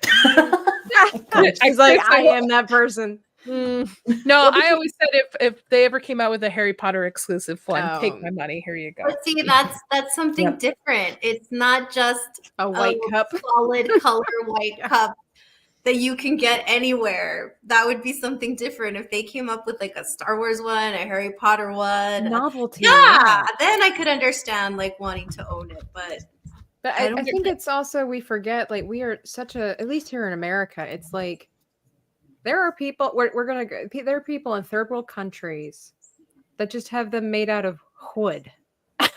It's just something bags. It's just something to get water from the creek to your mouth, right? And we're like, but I need 17 of these in different colors. Yep. Oh, I do. So I understand, because Lily pointed this out. I understand the collecting of the Starbucks cups because Lily pointed out they have different textures, colors. I get it. Okay, so far. But I've seen people with walls of them, of Stanleys, and even the Starbucks cup, like having 3 or 4. Okay, I get it. But I'm talking about like your child's future education on the wall, amount of money of these cups. Like I don't get it. Well, I mean, to be fair, to be fair, we could equivalent that to people who collect action figures, the Funko Pops and everything like that. Granted, not nearly, well, some of them actually are pretty expensive.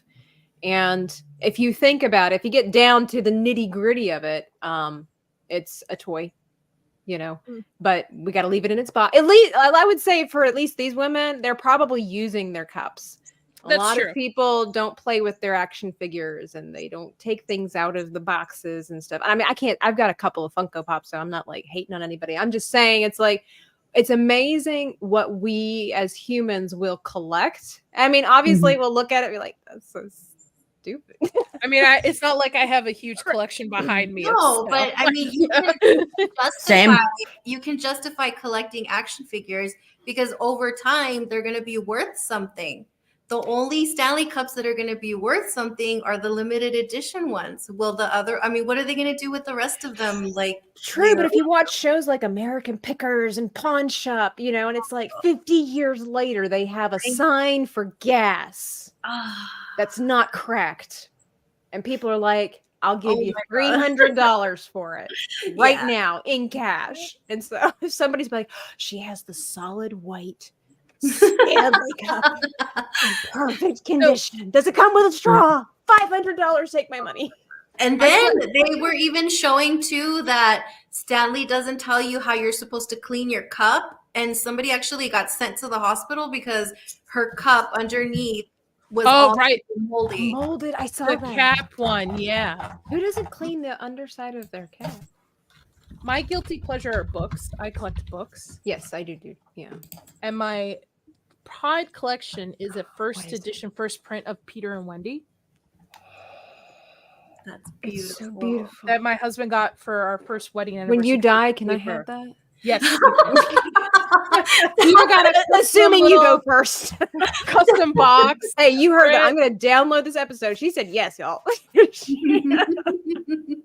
If he doesn't bury me with it first. That's so beautiful. I love it. But I like books because and it's interesting because I think this is a tangent, but I was talking to my dad the other day and my dad pointed out that back when I was growing up, books were a sign of prosperity and wealth. If you would go into somebody's house and you would see a library of books. I'm not talking about physical media like DVDs, and that's a whole different ballpark, but actual books. Nowadays, you don't see that.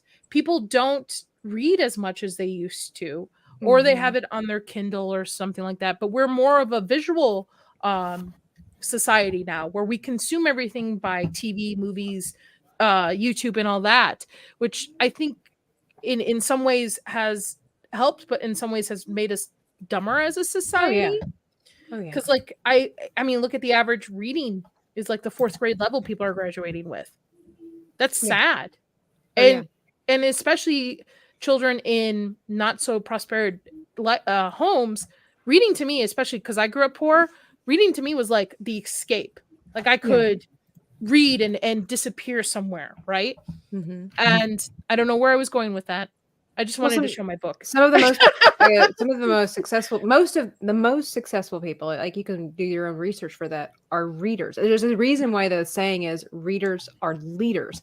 It's like even Ben Carson. Ben Carson grew up very poor. I believe he grew up in a single parent home, and his mother made him read all the time. And, he grew up to be such an outstanding surgeon and so many stories of things like that. And I agree. It's like anytime technology takes us forward, we also lose something, because technology is meant to make things easier for us. And while that is efficient for the sake of progress, there is some kind of decrease somewhere else because we don't have to try as hard. We don't have to earn it quite as much. So the fact that we have AI that can write our essays for us, well, people don't have to worry so much about grammar, punctuation, spelling, research, things like that. While it could be a very useful tool for somebody, let's just say an immigrant to this country, like my mom is not a natural born citizen. She has issues with spelling. Because it's just not her native language, I could see where that kind of assistance if she decided to pursue some kind of career, would be very beneficial. But at the same time, it doesn't actually allow you to learn anything. Yeah. You're not learning. It's just doing it for you. And so I think with people not reading, not even feeling, I'm a diehard book fan. I can't do this Kindle stuff. I can't do it. I gotta feel. There's something about it. Yeah, that's what I was gonna bring up. That I am so like against having a Kindle. I know a lot of people are like, no, when I travel, I have to take my Kindle. It's so much easier. My friends have tried to convince me. I won't. I will take my books, and I will take them all super heavy with me traveling. Yes. I don't care. I'm like Hermione. I've got to take like 3 books that I never even read when I go on the trip. I have my car book. I have a random book in my purse. Yes. My like big book thing that I take to like school with me. I have books everywhere too. It's just and I always said that when I have kids, I'm not gonna let them read on I'm the same way. Listen, I you know what? We can timestamp it now. No, there will be no tablets in my listen. You as a parent, you do what you got to do, but I grew up reading. I read in the car. I read when we stopped places. I read on road trips. I'm like, if I can read, then my kids can read. I'm lucky that my husband is a reader. We're both big readers, so we have tons of books. My goal this year is to get through all my TBR that I physically own at the house. Like I have probably over 60 copies of books that I'm like, oh, that sounds good. Let me buy that. Put that on my TBR. I like my Kindle for my fan fiction because it's the only way you can read it. Because those aren't real books anyway. Yeah, but but I'm with you guys. Like I need to smell a book. I'm weird. Yes. I need to like feel it. And I don't even like small paperbacks. I like a big hardcover. Hardcovers. Yes. Yes. I hate dust jackets too. Why can't they just make hardcovers beautiful again?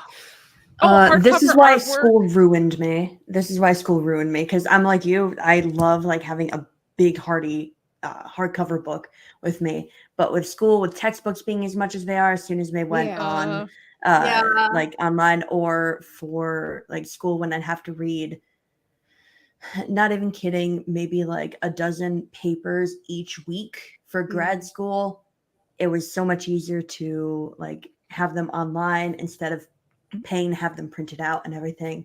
It was for sure awful. So that got me reading like academic stuff. I keep, online, read that wherever, but just a regular story, have my books, love them. I will also like dump 3 or 4 in a backpack, plan to read them. Like, okay, well, maybe on this vacation, there would be like one day when I don't want to go out. So I'll just stay in and read. And it almost never happens anymore. It never happens. But see, that's a perfect example of the balance where it's like, it is beneficial. Obviously, you don't have to lug around these textbooks and pay quite as much money and all this stuff. But then it's just like, I need to touch it. I don't really learn as well online, to be honest. When I read, there's something I learn better when I have it in my hand. My husband. I get distracted.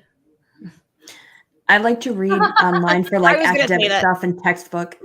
Yeah. Like for textbooks and things, I'm fine reading online, but I have to take notes by hand. I cannot like type up notes. I have to do notes by hand. That's how I'm going to learn. Because that's easier. It's impossible. Like you said, like all the academic stuff.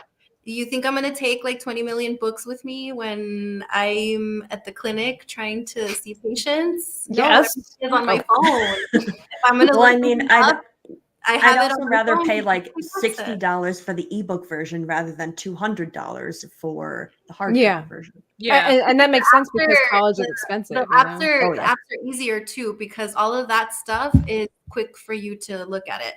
Because we have things that are like guidelines when we see patients and like, okay, if they come in with this, here are your guidelines that kind of guide you to what you're supposed to do with them. That's easier to have it in an app because you can look at it and you can scroll through it and it breaks it down for you very, very easy. So yeah, I'm not going to have my like big old gigantic books, but when I get home, I'll be like, okay, well, let me look this up from my book that I'm actually reading so that I can actually know and not take the little shortcut of what this app is telling me. Well, because people think it's just about the reading and they forget everything that else because I mean, I know people have the argument and to each their own, but when it comes to, they think that reading a book is just about reading the words and reading the story. It's not, because it's little things, but they all add up to the life experiences that make us who we are. So of course, with a Kindle or an iPad, you have to be responsible. because it's expensive, take care of it. But you have to be responsible with the book. You can't just put it down any certain way. You have to be careful of the binding. You have to make sure you find your page. You locate things. It's sight words. You can't just type it in and be like, what chapter was that? Let me type this in. Oh, it takes you there. You flip. There's just something about the mobility that goes along with it. And even with taking notes, like, yeah, you could take notes in your phone for whatever you're studying, but then you're not working on your penmanship. You're not maintaining the muscle structure of your hand. It's little things, and people think that's not important. But it's these tiny things that are actually contributing to, in my opinion, the downfall of society in menial ways. Just because, like, people, they disagree with me, thinking that it's not important to learn cursive in school anymore because nobody knows how to read it. I disagree with that wholeheartedly, because our founding documents are in cursive. And if you don't let children learn cursive, and to me, it's about control, because it's like, if you don't know what our founding documents say, and sure, you could look it up online, but how do you know they're not changing that? You know, the whole conspiracy. But if you don't know cursive, you can't read our Declaration of Independence. That is important. That's very important. So, like, all these little things just kind of, anyway, that's just me. I'm going to eat my chocolate. I wanted to point out something Shmoo said here too. Good thing is books can be reread, resupplied, or hand out to others. There have been many times in my life where I've read a book that is life-changing, or I've enjoyed it so much that I have handed it off. I'm like, here, to a friend who, and spread the word of it, or, they get interested in something new. Like one of my favorite book series is the Dresden Files. I would have never gotten into it unless my husband had introduced me into it. And then now I have a second book series about a wizard named Harry that I enjoy. So like there's little things about it. I can even remember in school taking a test and not knowing what a word was, but remembering it from a Sailor Moon comic, from a manga, and having it explained to me like that. Yeah, I think, well, again, technology, there are benefits to it, but if we're not a society that reads and passes on these stories, it's just downhill from there. And listen, you can read whatever you want, because I wanted to also say, I see Vex in our chat. Vex and I are in a Spicy Girl book club. Oh, we read spice. Is that like Spanish cooking or? No. Tabitha, if I send you the book we're reading, you will never speak to me ever again. You'll be like, okay, really? Thanks for time. Bye. See you later. But that being said, that brings us to one of our last few. I think we have 2 topics left. I miss Nomi. I know. I think she's having internet issues. Yeah. The Sopranos creators addresses TV show getting dumbed down for modern day audience. I remember a couple months back, because it was a topic that was brought up on another stream I was on, how people now watch movies on TikTok, where they'll watch like 10 minutes of a movie, and then they'll go to the next TikTok on the page and they'll watch the next part of the movie. And they just basically get the more climactic parts of the movie and they know it. So I guess from my understanding, the cliff notes of a TV show. Yeah. Wow. I have never seen The Sopranos. I know it's a shame. It's a shame. I've never seen it either.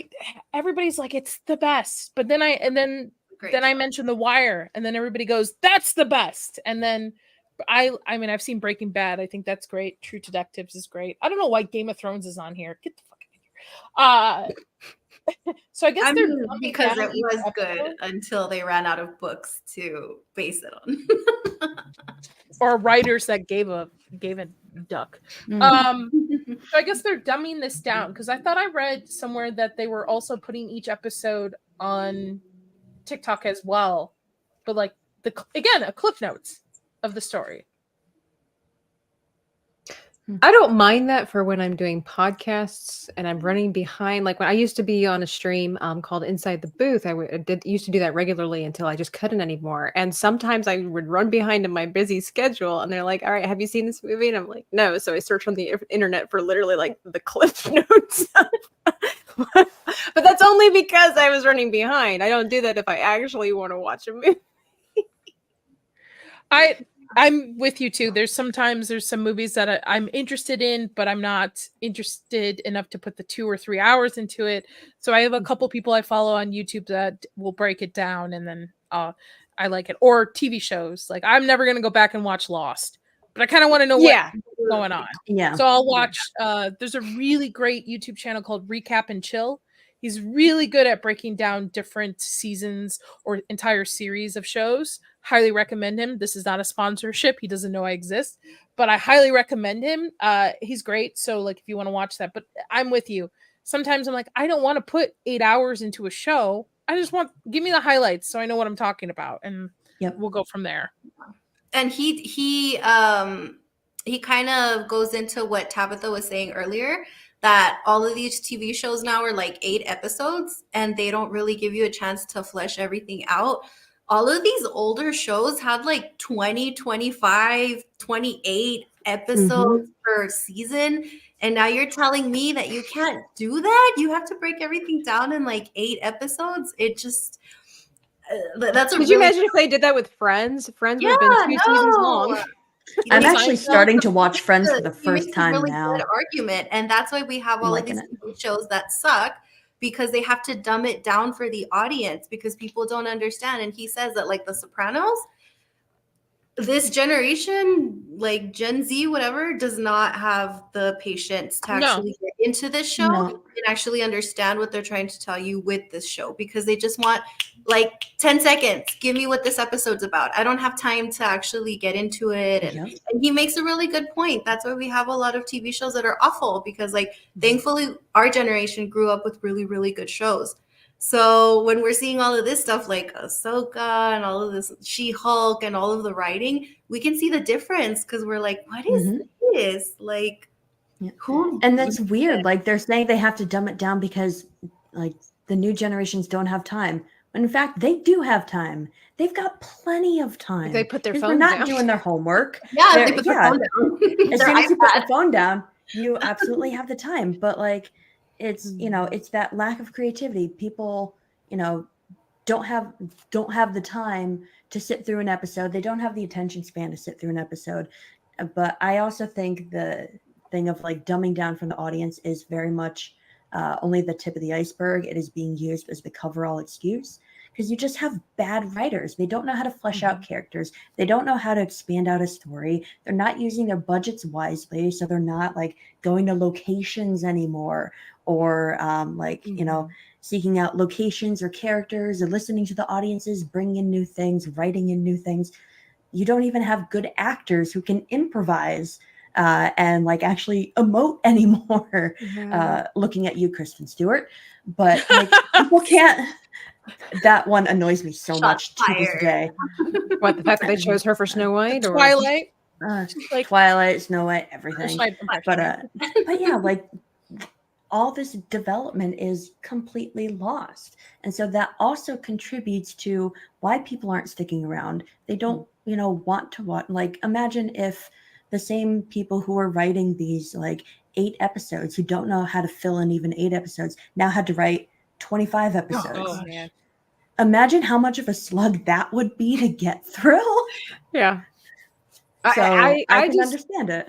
It's weird because it's a weird dynamic, because of the fact that I think we can safely say that entertainment now shapes our culture.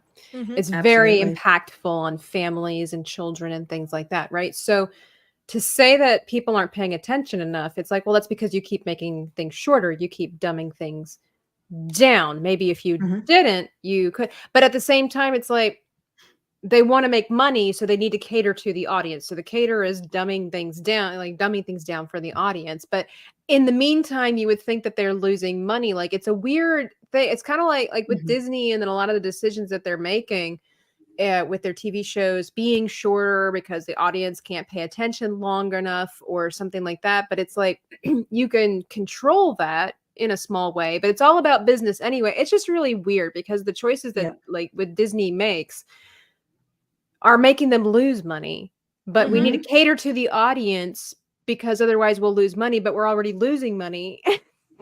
It's like it They doesn't can't make take sense. feedback. They simply can't take feedback and be like, yeah, we're losing money, so let's go even harder on this thing that's losing us money. I don't Maybe it'll understand reverse it. itself. Yeah, I Yeah. really have not found a single person. I ask this all the time. I'm like, it's a business. We know that all businesses, no matter how wholesome they are, ultimately it's to make money.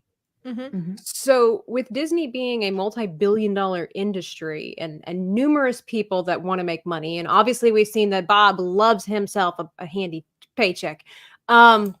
It's like I don't understand this because it's like why not cater to the majority? The majority of people are willing to sit down and watch 22 episodes or even a 3-hour movie. The fandom for Lord of the Rings, we didn't care that when he made The Hobbit, it was going to be 3 hours long as well. Like we No, didn't care. Mhm. We were like, yes, please make it 4. Why So stop at 3? well, I Yeah. stop at 3. This is a 6 fun hours. challenge. Why not? Yeah. Let's Oh, go. Frodo, let's go. So it's just like I just don't understand. It's like they're in this business to make money, but they're losing money, but they almost seem like they don't care that they're losing money, but they're trying to produce more and more shows to make money. Is the dumbest thing I've ever seen. Maybe they're the ones that need it dumbed down. They need business dumbed down for Yep. them. I don't think it's the audience that needs it dumbed down.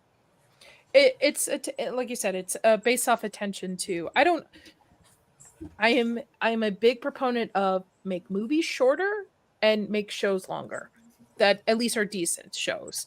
Last year I really liked From. It's a small town, same producers of Lost. It was only like 8 episodes, but it was very fleshed out. It's 2 seasons. It leaves you on a cliffhanger. It was exciting. Blue-Eyed Samurai. Nobody saw that coming out of it. That was great. That was fantastic. I think that's also 6 or 7 episodes.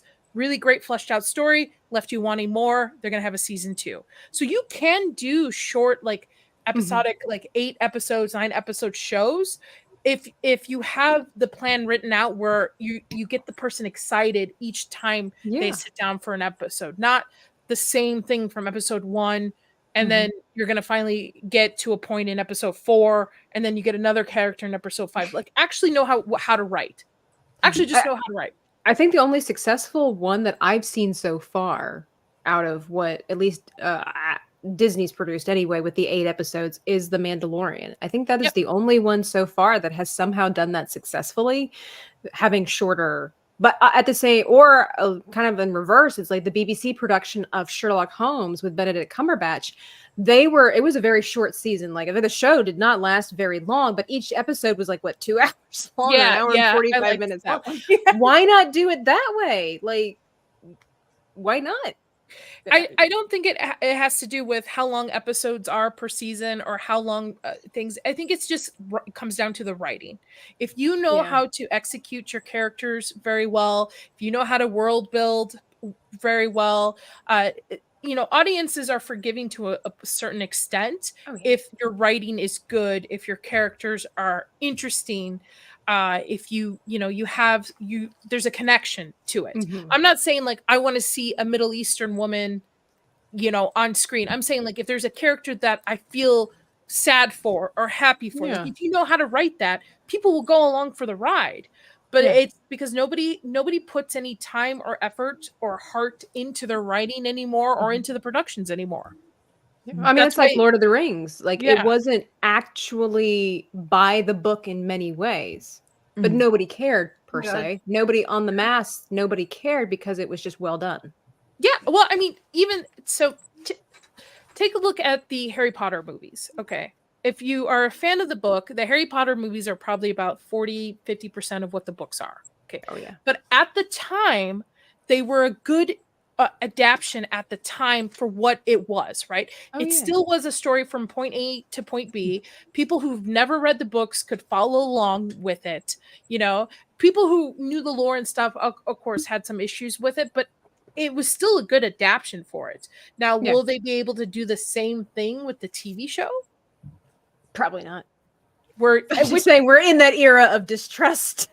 I know, I hope so, because now they have per season per book to be able to flush out the wow. characters that you're literally given the play-by-play. Like, here's the play-by-play. Just put it on a script to screen. Cast your people well. That's all you got to do. and Potter fans will be there. But Here's an example too of the fact that's like that Disney's not catching on to as well. And just realizing that with this TV show is the fact that the world, the social media world, hates J.K. Rowling for her opinions and her views on things. And they're like, cancel her. And so far as to have horrendous threats and everything like that. Take her name off the book. What are you, stupid? But take her name off of the book and all this kind of stuff. Yet this production company's like, we don't care. We're going to make a TV show and do it all over again and make it bigger and better. Yeah. Or that's how you should do it. And yeah. And they ignored all the crybabies, and you know that millions of people are going to watch that show. Why? Because we love Harry Potter. Yeah. The potential is there. The potential is absolutely there because of what you're saying, Tabitha, because they're just like, well, we don't care about all the criticism of Rowling and everything going on. We care about the fan base. We want to make these. We want to flesh them out as much as we can. So the potential is there, but we're all so stung from years of bad movies and writing and shows that... Don't even get me started. Yeah. I just saw some news about it. It's supposed to come out spring or summer of this year, season 2, and I'm like, no way. Is anybody talking That's about the pinpoint, guys. I think that's the pinpoint. I think prior to Rings of Power, there were some problems with like Star Wars and other shows, but I think because they did Lord of the Rings dirty, so dirty, that that was the pinpoint of like, now, no matter what they announce, they could be like, it could be good, or it could be a Rings of Power. Like, right, that's the staple or the comparison of being like, well, it was okay. It was about as good as the Rings of Power. and to be honest, I mean, I love Lord of the Rings. I read the books, I have them, but Rings of Power, take away Lord of the Rings out of it, it still was a really bad written, boring show. It was just. I found it to be a mediocre, like, if you take the idea, if you take, Tolkien and all this kind of stuff out of it, I found it to be a very bland, generic fantasy show. There were some elements about it that I was like, I don't mind. But it was basically a show that I have on in the background as I create my artwork.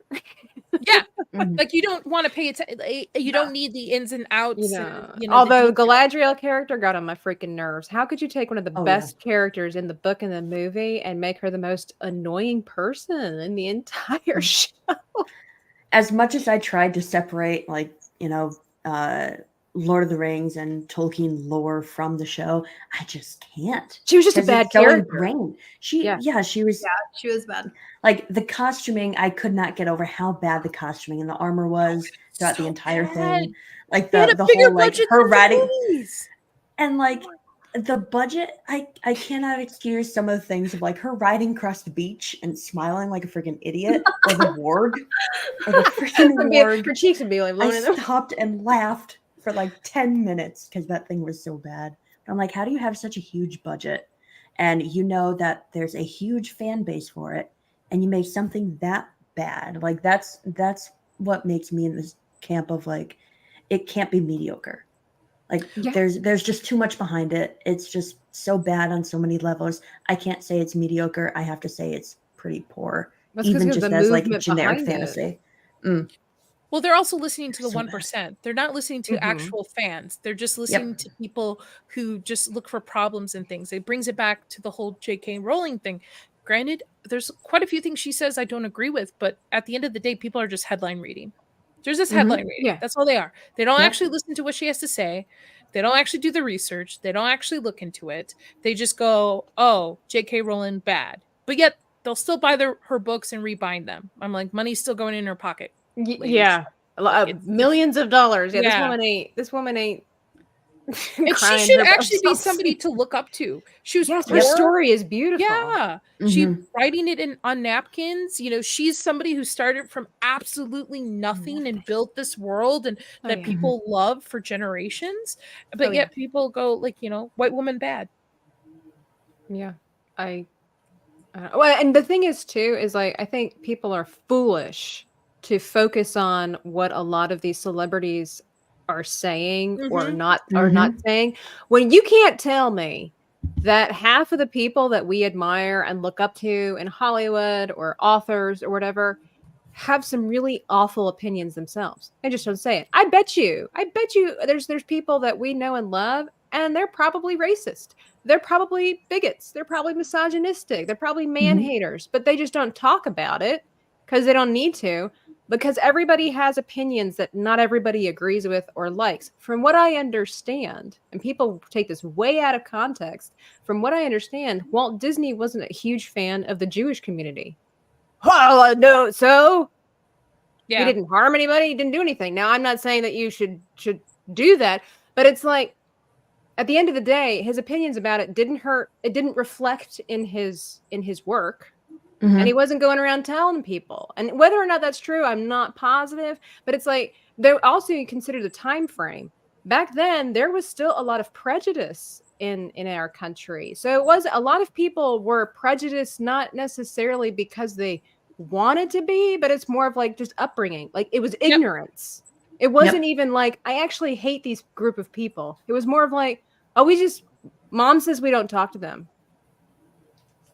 Like, it's not as big a deal as some people are making it as it is today. And so that's what I'm saying. It's like, you could disagree with people, but I bet you would be appalled by half of the stories that you would hear about the belief system of a lot of people that we admire or look up to. But it's probably, that's why they say don't meet your heroes, because well, separate the artist from the art. I mean, I'm a big Stephen King fan. I read a lot of his books.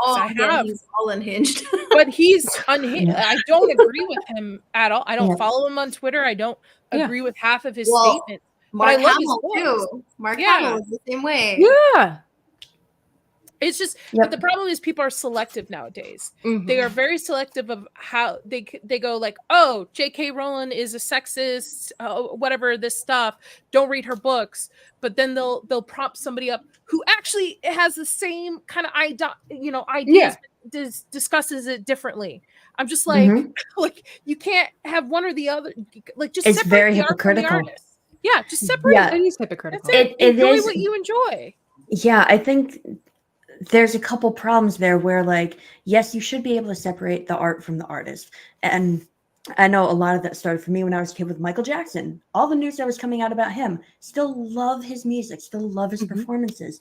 But separating the art from the artist is harder to do now because, first of all, people online can't do that. They think everything online is real. And so whatever, like, who, like, so-and-so says on Twitter, that's what they're going to do in real life. That's how they're going to act. Like you said, Nadia, they're headline readers. They don't really look at it. But the other thing is, everyone is so hung up on representation now that they're taking, like, a lot of these artists, a lot of these musicians, public speakers, like actors and everything, they're bringing their ideas and opinions into their work. So they themselves are not separating their personal opinions from their work. So that makes it even harder for audiences to do the same. I don't get represented in entertainment, and I feel like I should start an uprising because I have faced discrimination for being left-handed. I'm left-handed too. So wonderful. Okay, Nadia, we got to start an uprising. Where are the left-handed? Do you know? I don't know about you. I know a lot of left-handed people do this. But when you watch a movie or a video of some kind, when somebody's writing or whatever, do you pay attention with what you... Yes. Yeah, I don't know what it is. And I'm the only left-handed in my family, too. Same. I don't know if any right-handed folks, do you ever do that? Do you ever pay attention to what hand people are using when they're writing? No, they don't. They've never suffered like we have. They don't understand. They don't understand. We don't suffer like you do. I think sit at a desk and it's made for right-handed people. When they're using their left hand. That's when it's I'll be like, whoa, wait a second. And the world is made for right-handed people, but we have to adapt. Do you hear our people complaining? No.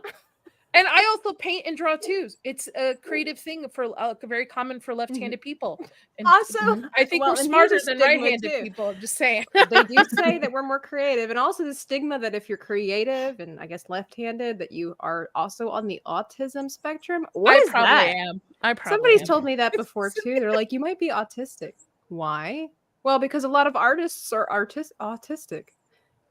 No, No. That's not how it That's works. not true. I mean, I Hi, might as be the resident autistic because psychologist, that is not true. I have an ADHD, Really so isn't. I'm probably somewhere. Like, I'll be like, hey, what's good? Yeah, no. It's crazy. Justice for left-handed people. Yeah. We Yes, should start. justice for left-handed people. We should start starting a a movement. For What? left-handed All of you are people. left-handed? Everybody? I'm not, Me. but No, funny just the special story, though. people. Yeah, just us two. Yeah. My best friend throughout high school, and she's still my best friend now since like we were kids. She's left-handed, and our anatomy teacher in high school sat us next to each other, but on the wrong side. On the So our wrong elbows were always bumping, and we kind of just looked at each other and like, "What is this?" And the teacher can see it, but she doesn't switch us. We're like, Yeah. "Really?" So we just switched ourselves. It's And so had annoying on so a much plane. more room. Do you It's have like to? it's one of those things you don't consider when like you're even something as small as like seating students in a class. Like Mhm. don't if you have to have a left-handed person with a right-handed person sitting next to each other, don't switch them. Tabitha, do you have to figure out when you go to like a group dinner? Be like, oh, I have to either sit next to somebody who knows, like I either have to sit next to my husband who knows I'm left-handed, or I have to sit on the edge. Otherwise, I'm gonna be bumping people. I've learned to be accommodating, and I just clutch Oh, it you? in. Yeah. Now I have learned in some scenarios to be ambidextrous. So there's several activities that I can do with my right hand, but sometimes because of that, I get confused. Oh, you left or right? I always have to hold. I got to be like, wait a minute. Okay, turn I have left. to think about that. It's like after a while, it's like, I bet. yeah, I can hear Chris laughing in the other room because he knows I don't have a good sense of direction, and I always go, it's because I'm left-handed because I have to like, oh wait, I turn left. believe there's something to that. I do. Yeah. It's just there's something about this side. I think because you're, I don't know, driving is a dominant thing, but you're on your left side, and it's just I don't know. One day, our people will rise. We will rise up. We will have desks that have the left arm thing for us. That Yes! There you go.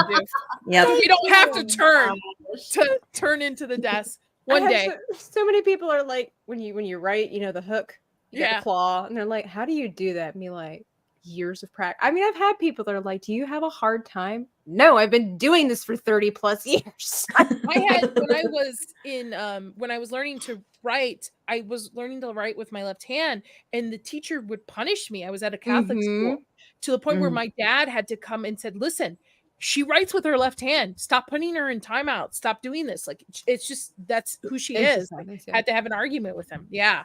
Do you use scissors with right hand or left hand? I do everything with left hand. Cooking, Okay, drawing, everything. I can't use scissors with left hand.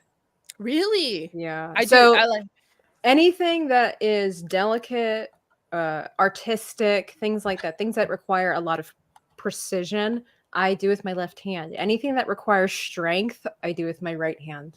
So like if I'm going to go do baseball, if I'm going to go putt-putting, if I'm going to punch somebody in the face, it's going to be with the right hand. left hand completely for me. Right hand, you could cut it off. And I mean, I would be upset, but I'd probably be okay. See, Like, now I feel like I'm a would- poser. I feel like a biracial left-handed, right-handed person. Like I'm part of both worlds. I don't belong in either one.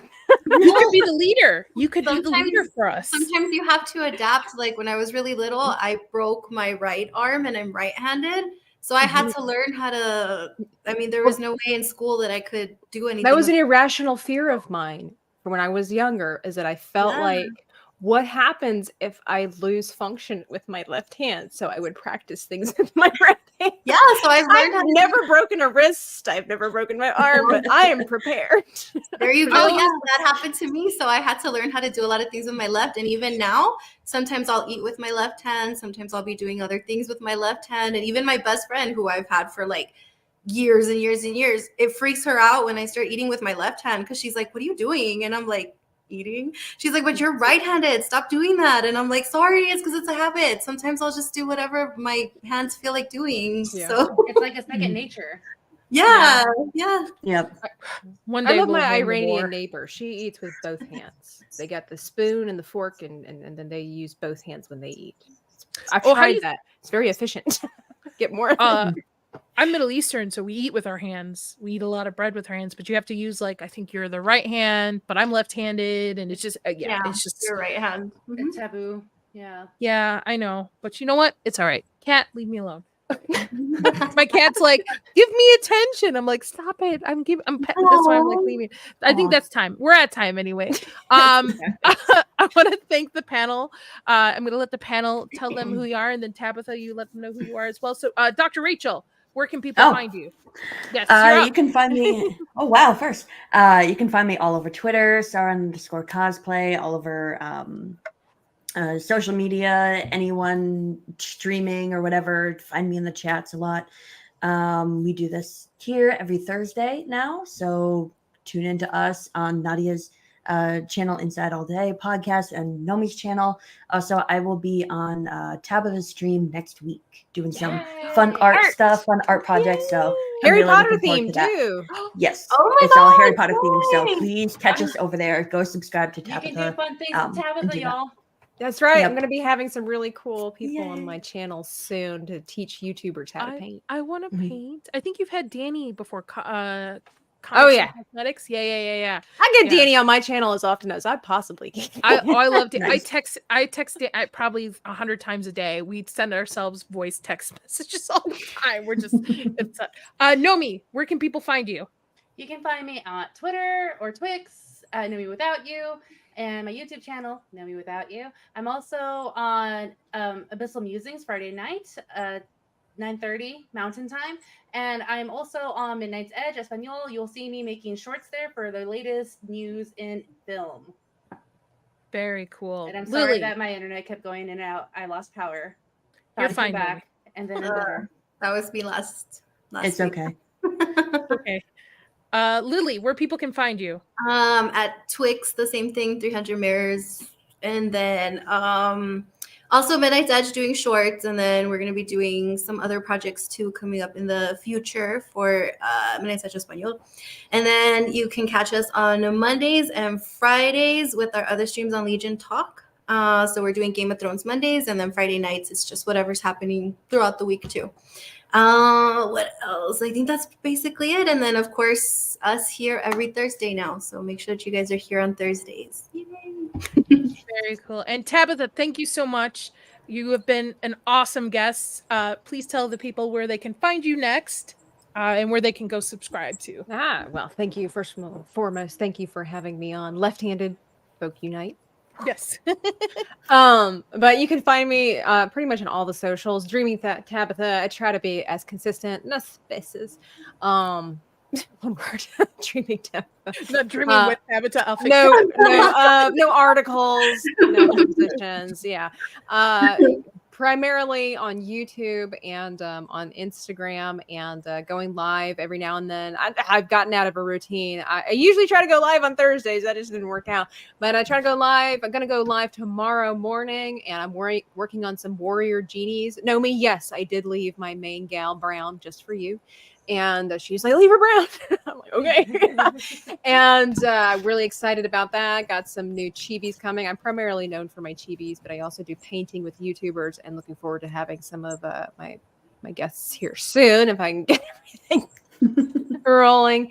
And just trying to put out some tutorials and things like that. And yes, next week I'm going to be on Friday going to be having my art party. I'm going to have a whole bunch of other artists on YouTube joining me. Comics and Cosmetics going to be there. Dr. Rachel's going to be there. I'm going to have the Geeky Crochet there, as well as several others, and I'm super excited about it. And pretty much just a quick rundown is that we don't really know what we're going to make, and that's the whole excitement. That's the best part. I have a die, and the die will be cast, and whatever number it is going to determine the species, the origins, the occupation, and it switches every month. We do this once a month, and it gets really, really interesting. Last time we had to do a bored female gingerbread gal whose profession was a food taster. So Danny's was very disturbing when she did it, because she does face makeup, and it's all kinds of mediums and stuff like that. We also had a female lizard smith woman with green hair, and we get all kinds of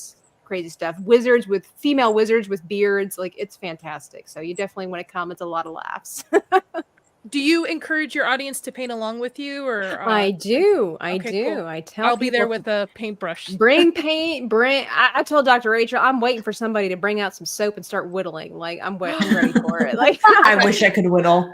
Yeah, digital artists, traditional fine art, whatever medium you want. Actually had Megan Lee from Noob Reviews. She was going to be on the channel the first time I had it. Her power went out, but we did a troll. She actually made a troll out of origami and sent me a picture of it. So she did that while Aw. we were doing the show. Oh, that's so cool. That's so really anything. cool. Okay, cool. I will be there, especially yes, awesome. I want to get back into painting and drawing, so I will be in the chat and I will be following along with you. Oh, well, then maybe we'll have to have you on for February's art party. So, listen. I'm okay. Not that great. Maybe. Okay, but that's the rusty. thing. I'm rusty. That's the thing. That's the thing. A lot of us are rusty, and that's the thing. You think that we artists like that do this professionally, that we want to do art on the fly? Heck no. No. But that's the fun and the joy of it, and we like to be able to show other people, either non-artists or people that are dabbling in it or curious about it. It's like, just because you might be professional or just because you might seem subpar, you're not always good at it, and anybody can do it. You just try and see what happens. I'm game. I've got unopened art supplies that I bought that I'm ready. I'm ready. You just tell me when I'm ready, but I will be there, especially if you guys are doing something Harry Potter, to check it out. Oh my gosh. And then you know what? Just like Tabitha's little videos, like her reels on Instagram, like kill me every single time. Because I have a niece who's also an artist. So a lot of the things that like you post, I'm not an artist. So I can't paint, I can't draw anything, but she is. So anytime that I see like your reels and you're talking about this is stuff that she's talked about sometimes too, that I'm like, oh my gosh. It's a They're real thing. The hilarious. They're so struggle, the good. self-loathing. You just got to laugh at yourself and be like, yeah, of course I'm an artist. Of course I hate everything that I do. Of course I spent 6 hours on this project only to abandon it and start another one later. Oh yeah, Yeah, of course. so Of course. funny. Thank Oh, you. that's awesome. I love that. I love it. Well, I want to also thank our chat and our mods too, Tomby and Smooth. Thank you so much for all posting the links. Everybody who's helped out tonight. You can catch me on Twitter, NerdDollface. You'll find where I'm at. I usually post what shows. I don't even know what I'm going to be on next, to be honest. I don't. Oh, next week. I'm debating Saltburn, but yeah, don't watch that movie. Oh, I love that movie. I loved it. All right. On that note, everybody have a great night. And I'll catch you all next Thursday. Thank you, everybody. Bye. Bye. Bye.